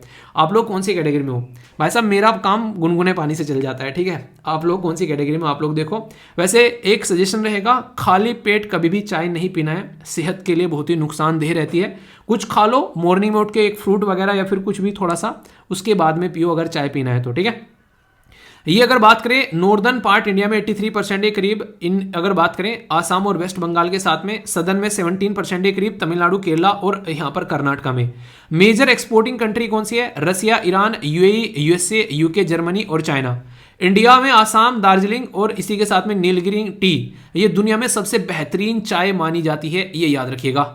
और दार्जिलिंग की टी तो आप लोग जानते हैं दुनिया में नहीं सॉरी हमारे देश में सबसे पहले GI टैग यानी कि ज्योग्राफिकल इंडिकेशन यानी कि भौगोलिक संकेतक किसको मिला था? तो वो मिला था यहाँ पर जो दार्जिलिंग की टी को, ठीक है। टी बोर्ड जो है वो एक ऐसी बॉडी है जो कि यहाँ पर इसके ऊपर काम करता है। ये स्टैट्यूटरी बॉडी है। टी एक्ट के थ्रू 1953 में यहाँ पर इसके थ्रू ये बनाया गया था।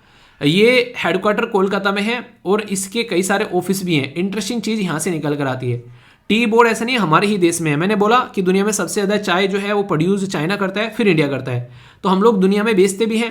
तो याद रखिएगा यहाँ पर इसके अंदर मॉस्को, दुबई, हम इसी के साथ में हम्बर्ग, लंदन, न्यूयॉर्क, ये इसके दुनिया में ऑफिस आप लोगों को नजर आएंगे। तो दुनिया भर में हम लोग अपना वर्चस्व जमा चुके हैं। तो 3 ईयर यहाँ पर ये बोर्ड जो है वो कॉन्स्टिट्यूट किया जाता है हर तीसरे साल में, ठीक है। और मिनिस्ट्री ऑफ कॉमर्स के अंडर में ये आता है और कोलकाता में इसका वेस्ट बंगाल के अंदर हेडक्वार्टर है, ठीक है। ये स्लाइड काफ़ी इंटरेस्टिंग है। सबसे ज़्यादा इंडिया का जो टी एक्सपोर्ट है वो ईरान, रसिया, इसी के साथ में USA, UAE, UK, जर्मनी और आसाम जो है उसके बारे में अगर आप लोग बात करेंगे तो याद रख सकते हैं आप लोग, आसाम के बारे में जरूर याद रखेगा, सबसे बड़ा टी प्रोड्यूसर हमारे देश में, फिर वेस्ट बंगाल, तमिलनाडु और बाकी बचे हुए, यानी कि आधे में राम और आधे में गाम, वो वाली बात बोल सकते हैं। ठीक है, कंफ्यूज आना नहीं है। चाय की अगर प्रेमी हैं आप लोग तो ये इन्फॉर्मेशन आप लोग को अच्छी लगेगी। मोस्ट पॉपुलर और लोवेस्ट कॉस्ट बेवरेज है टी दुनिया में, यानी कि इतनी सस्ती मिलती है कि कोई भी इसको अफोर्ड कर सकता है। इंडिया में जो टी है वो फाइनेस्ट है दुनिया में, यानी कि वन ऑफ द बेस्ट बेहतरीन टी यानी कि चाय जो है वो इंडिया से दी जाती है दुनिया में।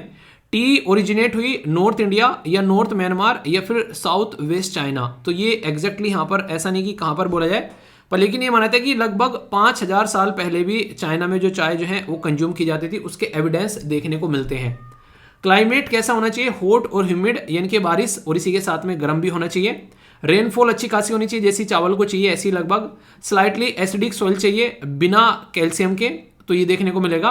टेम्परेचर 20 से 30 के बीच में, और यहाँ पर टेम्परेचर अबव 35 और बिलो 10 हार्मफुल हो जाता है। इसलिए कहते हैं कि अगर टेम्परेचर बढ़ेगा तो बहुत सारे ऐसे प्रोडक्ट हैं जो हम लोग उगा नहीं पाएंगे, और बहुत सारे ऐसे लोग हैं जो कि इनके ऊपर डिपेंडेंट रहते हैं, उनके वांदे लग जाएंगे।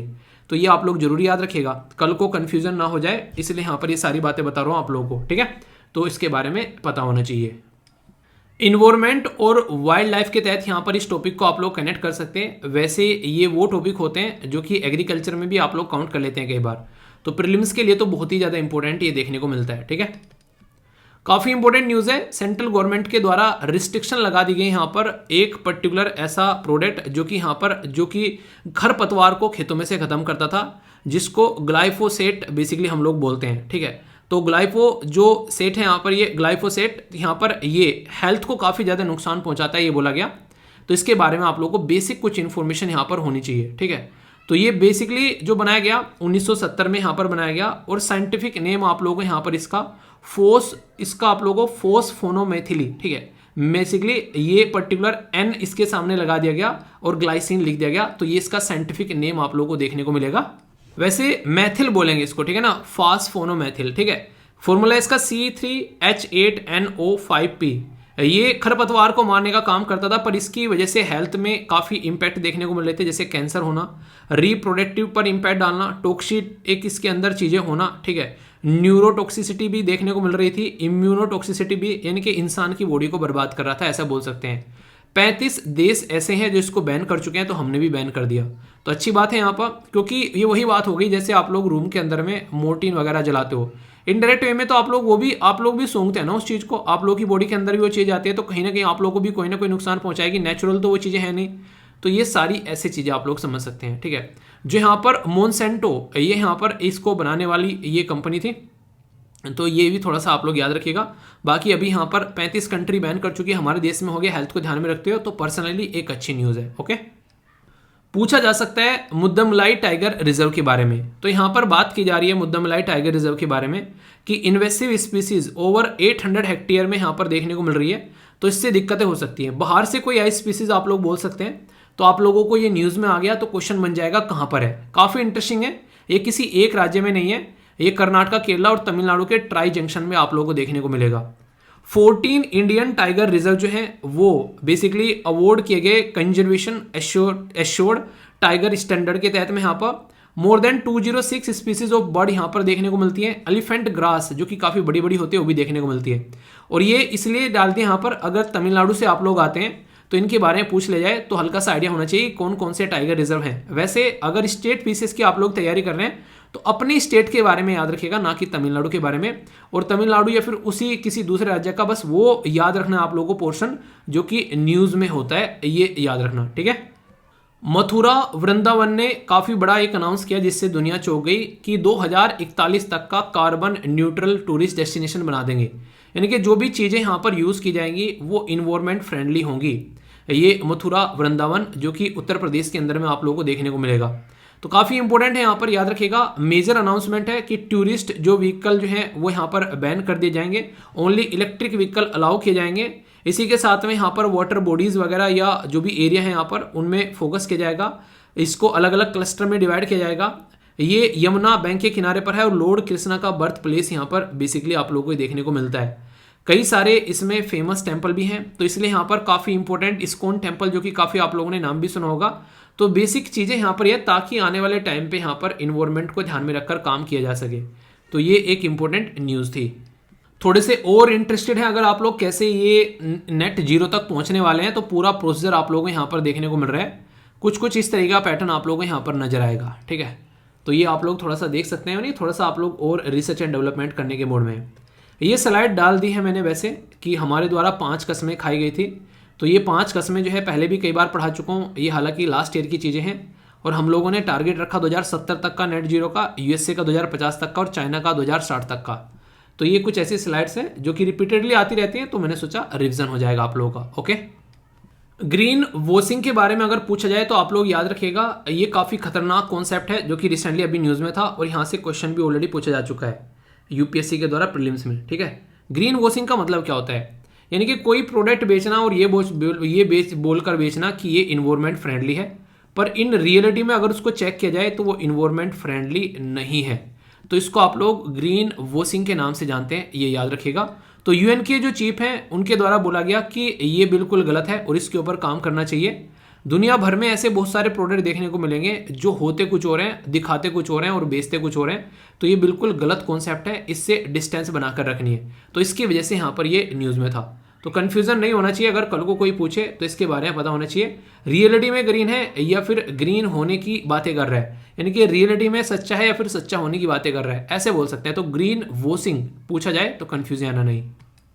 इंटरेस्टिंग और इंपॉर्टेंट टॉपिक है यहाँ पर, जो मैंग्रूव्स होते हैं यानी कि जो दलदली फॉरेस्ट होते हैं, उनका अलायंस बनाया गया क्लाइमेट जो बेसिकली को ध्यान में रखते हुए, और इंडिया ने उसको ज्वाइन किया कॉन्फ्रेंस ऑफ पार्टी 27 जो कि इजिप्ट के अंदर में देखने को मिली।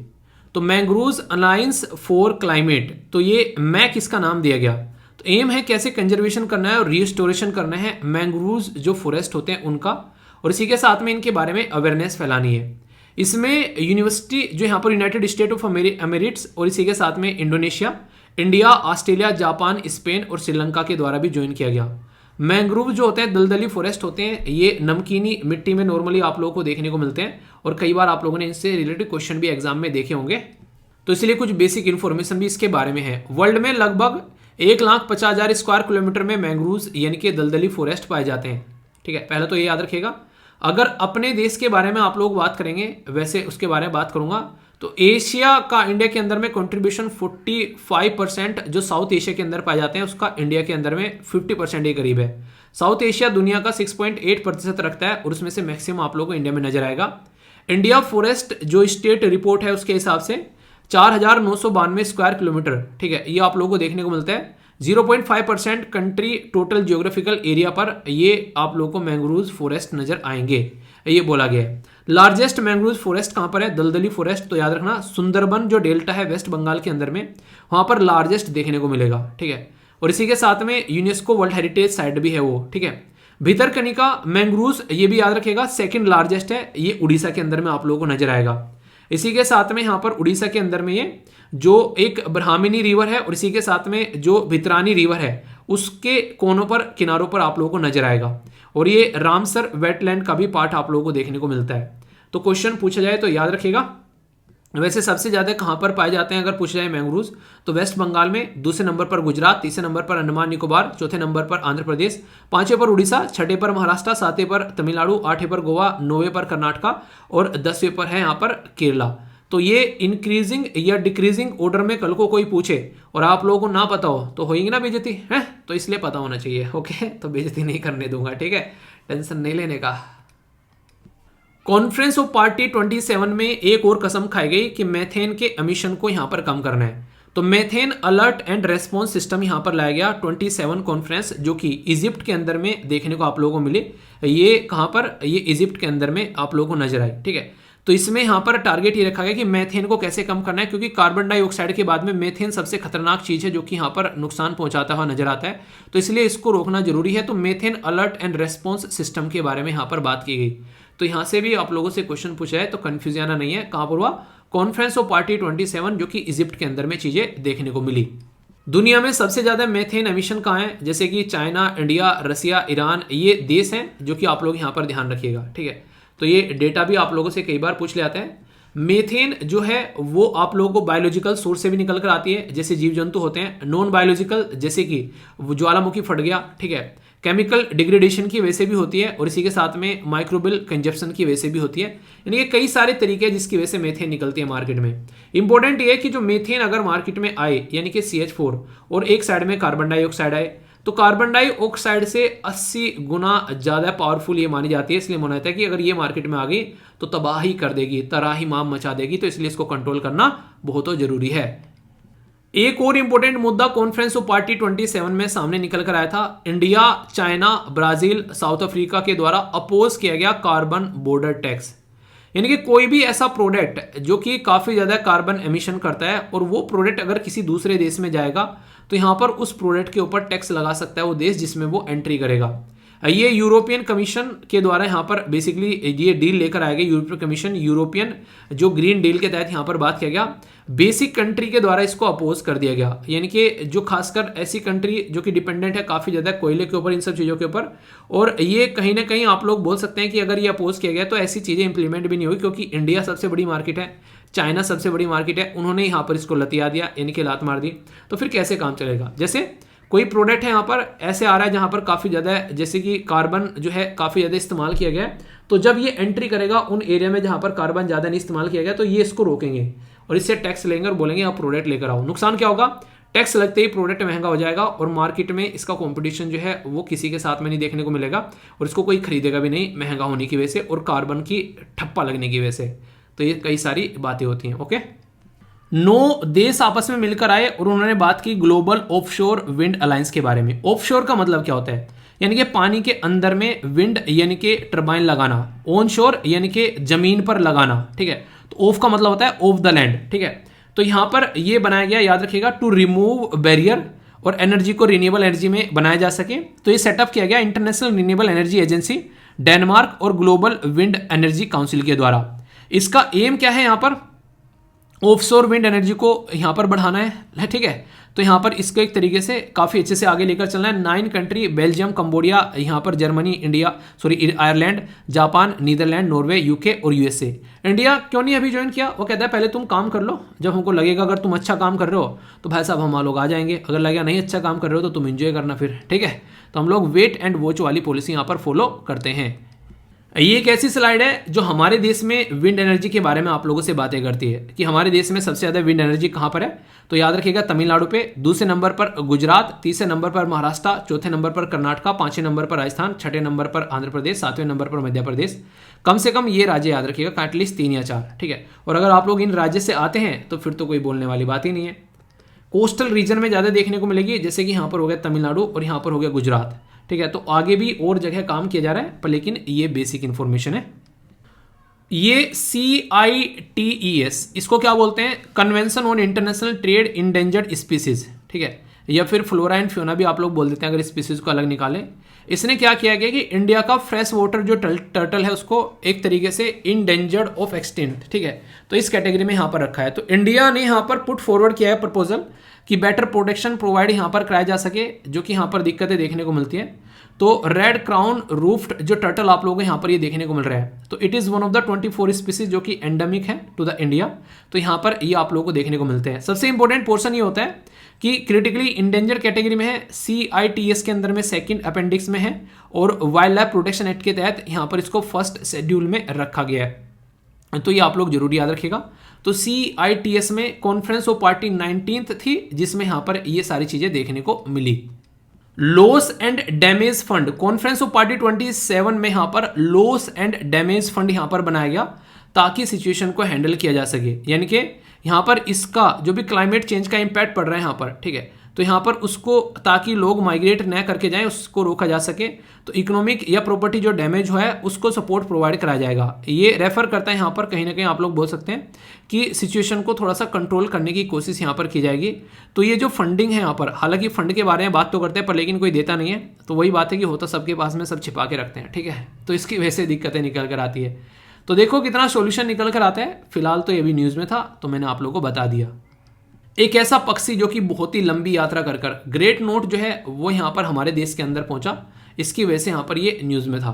तो इसके बारे में याद रखिएगा, ये सेंट्रल एशियन फ्लाईवे का इस्तेमाल करते हुए यहाँ पर पहुंचा, जिसकी वजह से कई सारी इसके बारे में बातें की गई। तो ग्रेट नोट ये एक बर्ड है जो कि आप लोगों को यहाँ पर दिख रही है, IUCN में इंडेंजर्ड की कैटेगरी में इसको रखा गया है।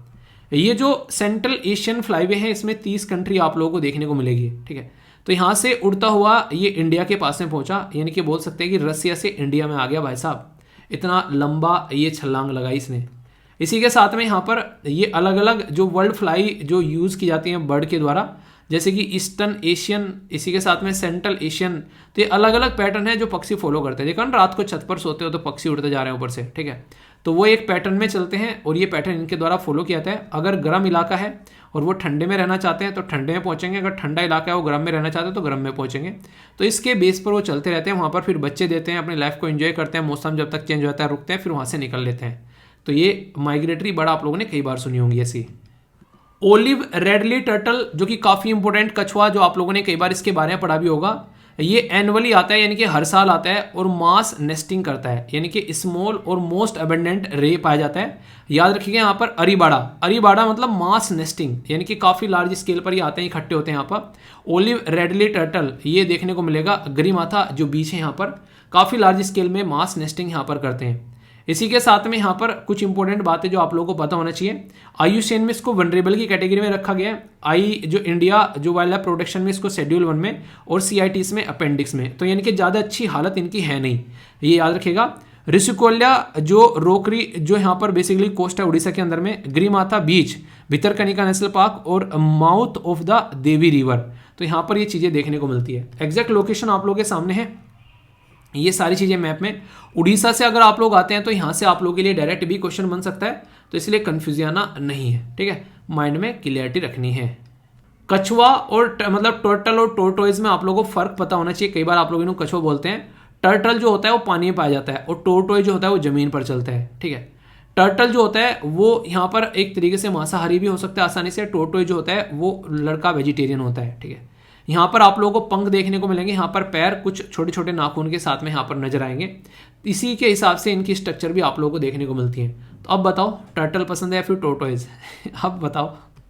इंटरेस्टिंग और इंपॉर्टेंट क्वेश्चन बन सकता है, अरीतापाती विलेज इन मदुरई, उसको नोटिफाई किया गया फर्स्ट बायोडाइवर्सिटी हेरिटेज साइट इन तमिलनाडु।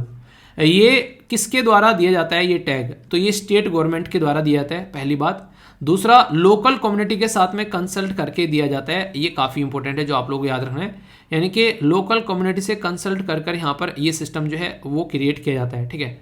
तो याद रखना, फर्स्ट बायोडाइवर्सिटी हेरिटेज साइट इन तमिलनाडु नोटिफाई की गई यहाँ पर, तो इसकी वजह से क्वेश्चन बन जाता है, ठीक है। तो याद रखिएगा इसके बारे में, जिसका नाम है यहाँ पर अरीतापाती, ठीक है। तो लगभग 250 स्पीसीज हैं यहाँ पर बर्ड्स वगैरह की, कई सारी तरह की चिड़ियाँ वगैरह पाई जाती हैं, तो कुछ आइडिया आप लोग रख सकते हैं। कुछ और basic information, section 37 biological diversity act 2002 का, इसके हिसाब से इसको डिक्लेयर करते हैं। निल्लूर, इसी के साथ में यहाँ पर तामरिंद ग्रोवर ग्रोव इन बेंगलोर कर्नाटका, फर्स्ट बायोडाइवर्सिटी आप लोगों को यहाँ पर देखने को मिला था, जो हेरिटेज साइट है, डिक्लेयर किया गया 2007 में। वैसे यहाँ पर और भी 5 एडिशनल आप लोगों के सामने हैं यहाँ पर, अगर थोड़े से और इंटरेस्टेड हो जानने में तो ये भी आप लोगों के सामने यहाँ पर लगा दिए गए, ठीक है। तो कन्फ्यूजन आना बिल्कुल भी नहीं है। कॉन्फ्रेंस ऑफ पार्टी जो हुई यहाँ पर 18 देश मिलकर आए और क्रायोस्फीयर का जो लॉस हो रहा है और इसकी वजह से सी का जो लेवल बढ़ रहा है उसके ऊपर इनके द्वारा चिंताएं दर्शाई गई।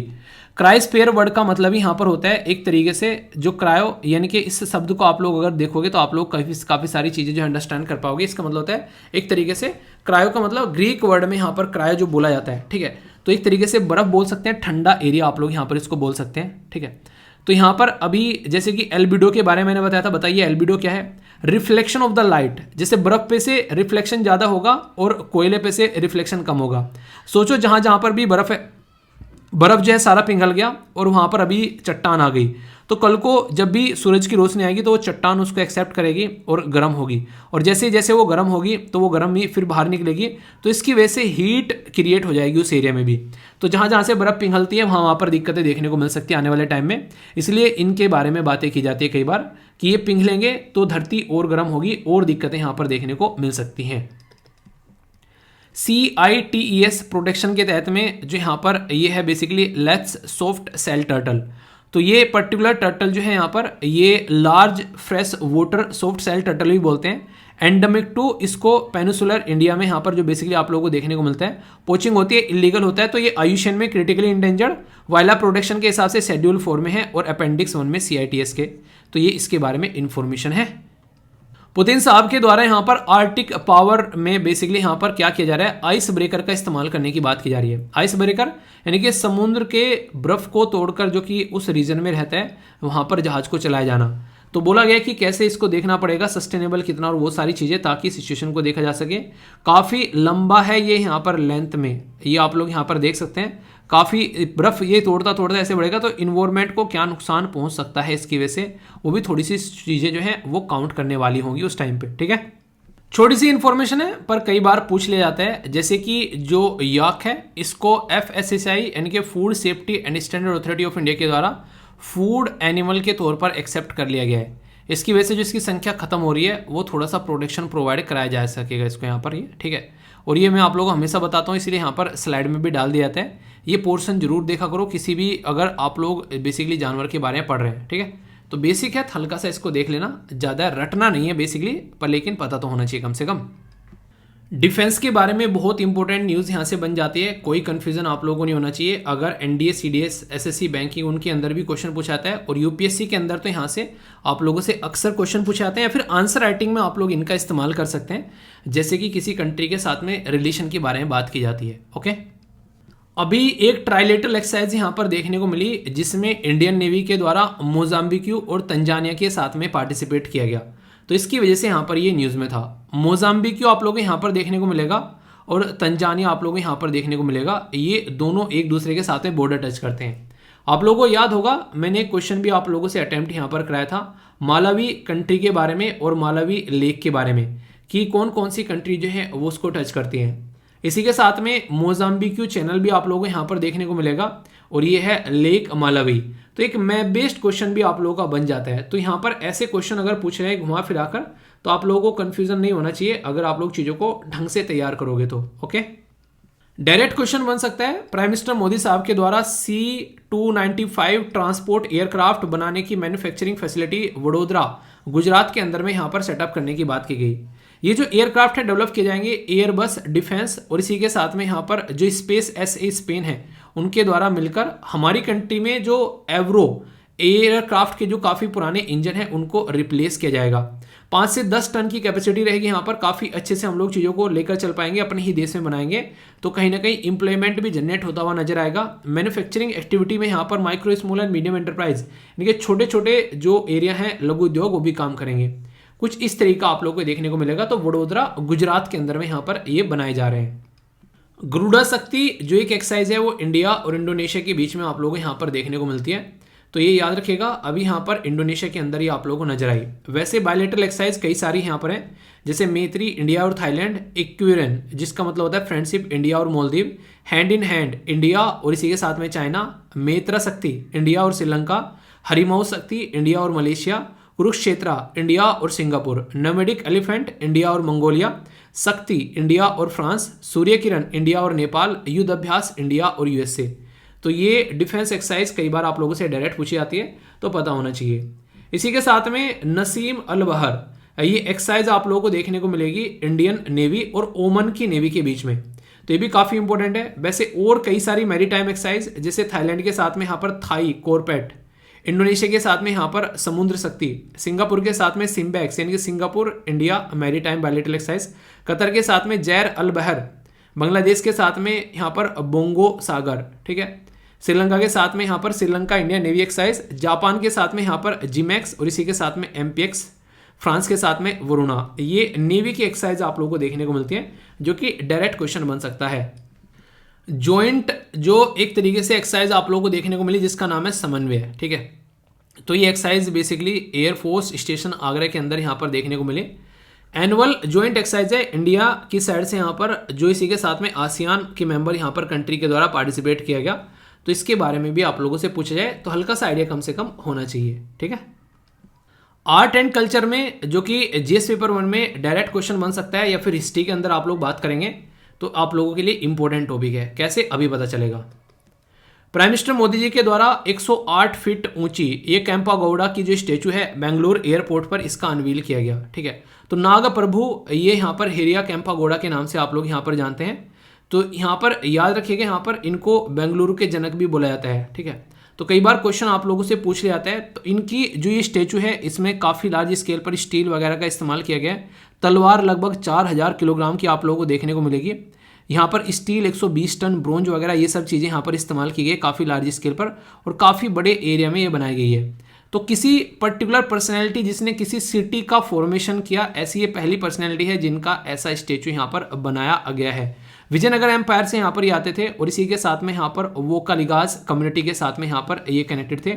बेंगलुरु सिटी इनके द्वारा यहाँ पर बनाई गई, तो इसलिए यहाँ पर इनके नाम से यहाँ पर ये पर्टिकुलर जो स्टेचू बनाई गई है। तो ये आप लोगों को थोड़ा सा याद रखना है। मोदी जी के द्वारा पटन पटोला ये ऐसा स्कार्फ जो है यहाँ पर ये गिफ्ट दिया गया। पटन पटोला 11वीं सेंचुरी का देखने को मिलता है। तो G20 की मीटिंग में जब यहाँ पर गए तो उस टाइम पर ये कई सारे लीडर को कई सारे गिफ्ट दिए गए। तो पटन पटोला भी एक यहाँ पर गिफ्ट था जो कि आप लोगों को पता होना चाहिए। ऐसी चीज़ें भी कई बार पूछ ली जाया करती हैं। तो ये गुजरात का एंसेंट आर्ट है पटन पटोला। इटली की प्राइम मिनिस्टर को यहाँ पर ये बेसिकली दिया गया था। छोटी सी इंफॉर्मेशन है पर डायरेक्ट क्वेश्चन बन सकता है। बात की जा रही थी यहाँ पर बाली यात्रा के बारे में। बाली यात्रा इंडिया का जो खासकर उड़ीसा का इंडोनेशिया के साथ में कनेक्शन जो है वो शेयर किया जाता है। कलिंगा के टाइम पर यहाँ पर काफ़ी सारे सुमित्रा आइलैंड, जावा आइलैंड, खासकर बाली के साथ में यहाँ पर कनेक्शन थे। तो पुराने टाइम के कनेक्शन को यहाँ पर आइडेंटिफाई करने की कोशिश की जा रही है और यहाँ पर उड़ीसा के अंदर से यहाँ पर इसको निकाल कर लाया जा रहा है। प्राइम मिनिस्टर मोदी साहब के द्वारा यहाँ पर इसके बारे में बातें भी बोली गई यहाँ पर। तो याद रखिएगा, ये इसके बारे में क्वेश्चन पूछा जा सकता है। जो यहाँ पर शिप यूज किए जाते थे, ठीक है, the ship of Kalinga ancient time Orissa, उनको यहाँ पर बायोताज बोला जाता था। ठीक है, तो ये एक छोटी छोटी चीज़ें हैं जो कि पूछी जा सकती हैं, ताकि पूछे तो पता होना चाहिए, ऐसा नहीं कि सर खुजाने लगे यार ये क्या हो गया। ओके, इंपॉर्टेंट और बेहतरीन काशी तमिल संगम इन वाराणसी उत्तर प्रदेश में BHU और IIT मद्रास, BHU यानी कि बनारस हिंदू यूनिवर्सिटी के द्वारा मिलकर काम किया जा रहा है। और याद रखिएगा कल्चर की बात की जा रही है पर मिनिस्ट्री ऑफ कल्चर नहीं है, मिनिस्ट्री ऑफ एजुकेशन है। तो इसलिए ये भी चीज़ें आप लोगों को पता होनी चाहिए। नॉर्थ इंडिया, नॉर्थ और साउथ के बारे में अगर बात करें तो कनेक्शन की बात की जा रही है। और नेशनल एजुकेशन पॉलिसी में भी बेसिकली कोशिश की जा रही थी कि कैसे नॉर्थ और साउथ को एक दूसरे के साथ में कनेक्ट किया जाए। तो ये उसकी और एक बढ़ता हुआ कदम भी आप लोग यहाँ पर बोल सकते हैं। संगीत नाटक अकेडमी अवार्ड जो है ये यहाँ पर कई सारे लोगों को दिए गए। तो मिनिस्ट्री ऑफ एजुकेशन के द्वारा यहाँ पर क्रिएट किया गया था 1952 में अवार्ड।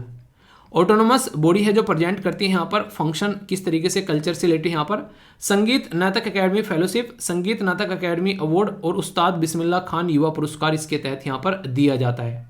ठीक है,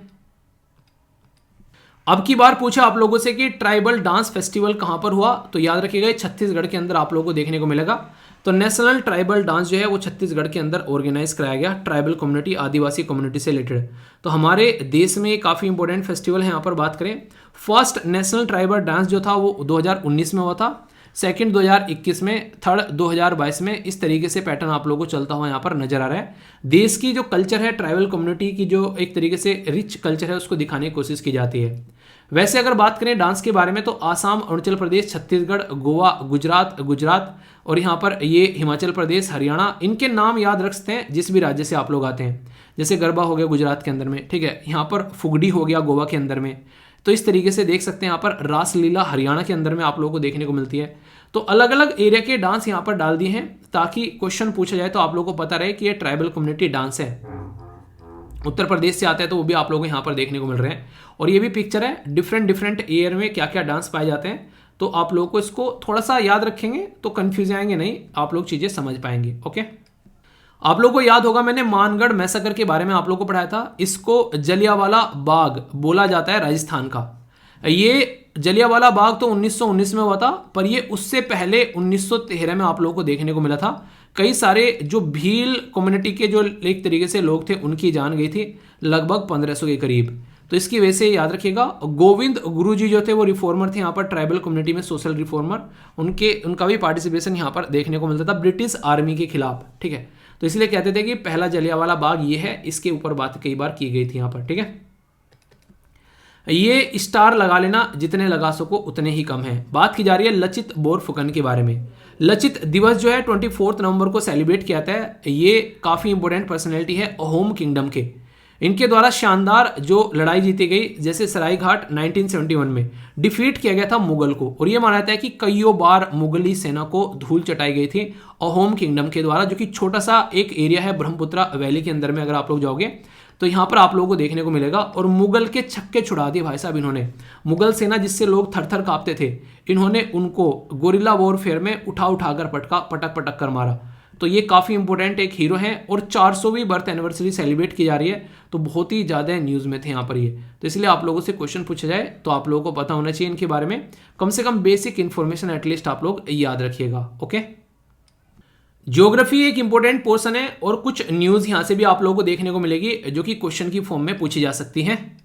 जैसे कि गुजरात के अंदर में एक पुल टूटा जिसका नाम था मोरबी, तो मोरबी ब्रिज के बारे में आप लोगों ने सुना, पर लेकिन ये आप लोगों से शायद ही कोई पूछेगा, आप लोगों से क्वेश्चन बन जाएगा किसके बारे में, ये है यहाँ पर माचाचू रिवर के बारे में। ठीक है, तो बेसिकली यहाँ से क्वेश्चन अगर पूछा है तो आप लोग कन्फ्यूजन नहीं होना चाहिए।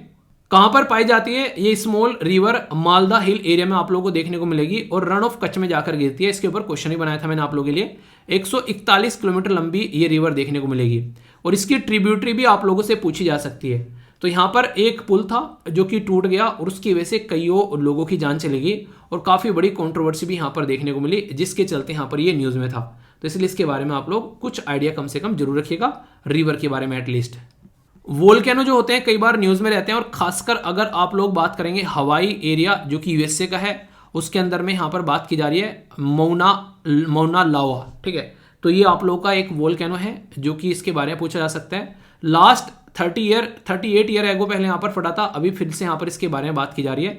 ऐसे वोल्केनो को आप लोग एक्टिव वोल्केनो यहाँ पर बोलते हो। वैसे नाम इनके अलग अलग भी दिए जाते हैं, जैसे यहाँ पर सिंडर कोन, ठीक है, कंपोजिट को वोल्केनो, इसी के साथ में सेल्ड वोल्केनो, लावा डोम, ये देखने को मिलते हैं अलग अलग इस तरीके से। एक्टिव वोल्केनो क्या होता है? जो टाइम टू टाइम फटता रहता है, डोरमेंट कभी कभी, यानी कि एक तरीके से बस हाँ चलेंगे तो देखेंगे। एक्सटेंट जो कि अब तो बस भाई साहब सूख गई है हड्डियाँ, अब नहीं काम चल रहा है, ये देखने को मिलता है। ठीक है, तो बेसिक इन्फॉर्मेशन है। हमारे देश के अंदर कोई वोल्केनो है तो हाँ, अंडमान निकोबार में है, महाराष्ट्र में, गुजरात में, हरियाणा में, पर ये सारे के सारे जो हैं इनकी कहानी खत्म हो चुकी है, फुस ठाए हो चुके हैं। बैरिन है, बैरन आइलैंड ओनली अकेला एक्टिव वोल्केनो आप लोगों को देखने को मिलेगा, जो कि आप लोग याद रख सकते हैं। ठीक है, कहाँ पर? अंडमान निकोबार वाले एरिया में।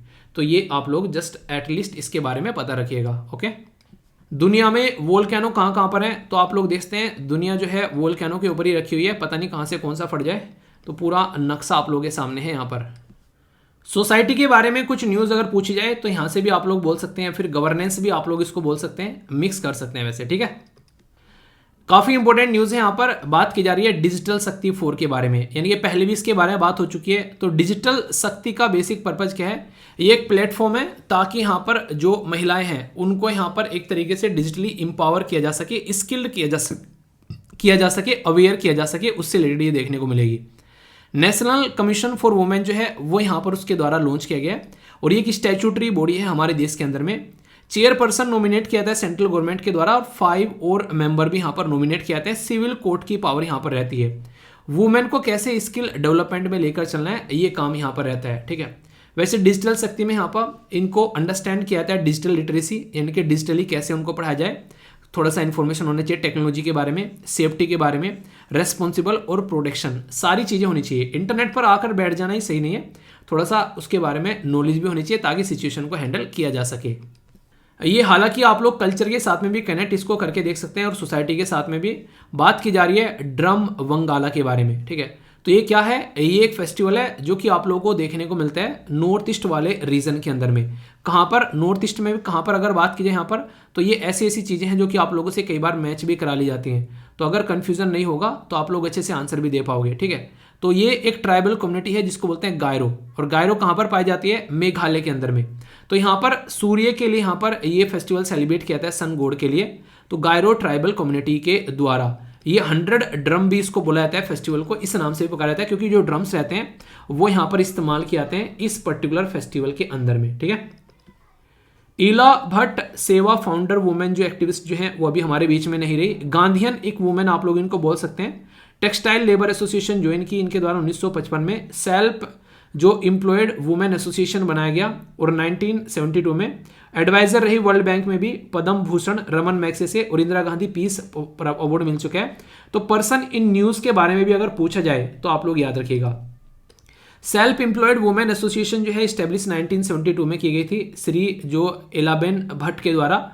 ये 1 मिलियन के करीब पुअर महिलाएं, उनको सपोर्ट प्रोवाइड यहाँ पर कराया गया। लार्जेस्ट रिकॉग्नाइज नेशनल लेवल का ये इनफॉर्मल सेक्टर आप लोगों को देखने को मिला, जिसमें यहाँ पर एक तरीके से काफी बड़ा मूवमेंट आप लोग बोल सकते हैं महिलाओं को देखने को मिला। इसी के चलते यहाँ पर इनको आप लोग देखते हैं हमारी कंट्री में इनको अवार्ड भी मिले कई सारे। ठीक है, तो ये कुछ बेसिक फंडे हैं कि महिलाओं को ये सशक्तिकरण के पाथ पर लेकर चलती हैं, जिसके चलते यहाँ पर ये काफी इंपॉर्टेंट पर्सनैलिटी भी आप लोगों से क्वेश्चन पूछा जा सकता है, पता होना चाहिए। ठीक है, तो दोस्तों ये था आप लोगों का कंप्लीट वीडियो, जिसमें जो भी इंपॉर्टेंट इन्फॉर्मेशन आप लोगों की हो सकती थी वो सारी की सारी कवर की गई है काफ़ी डिटेल के साथ में।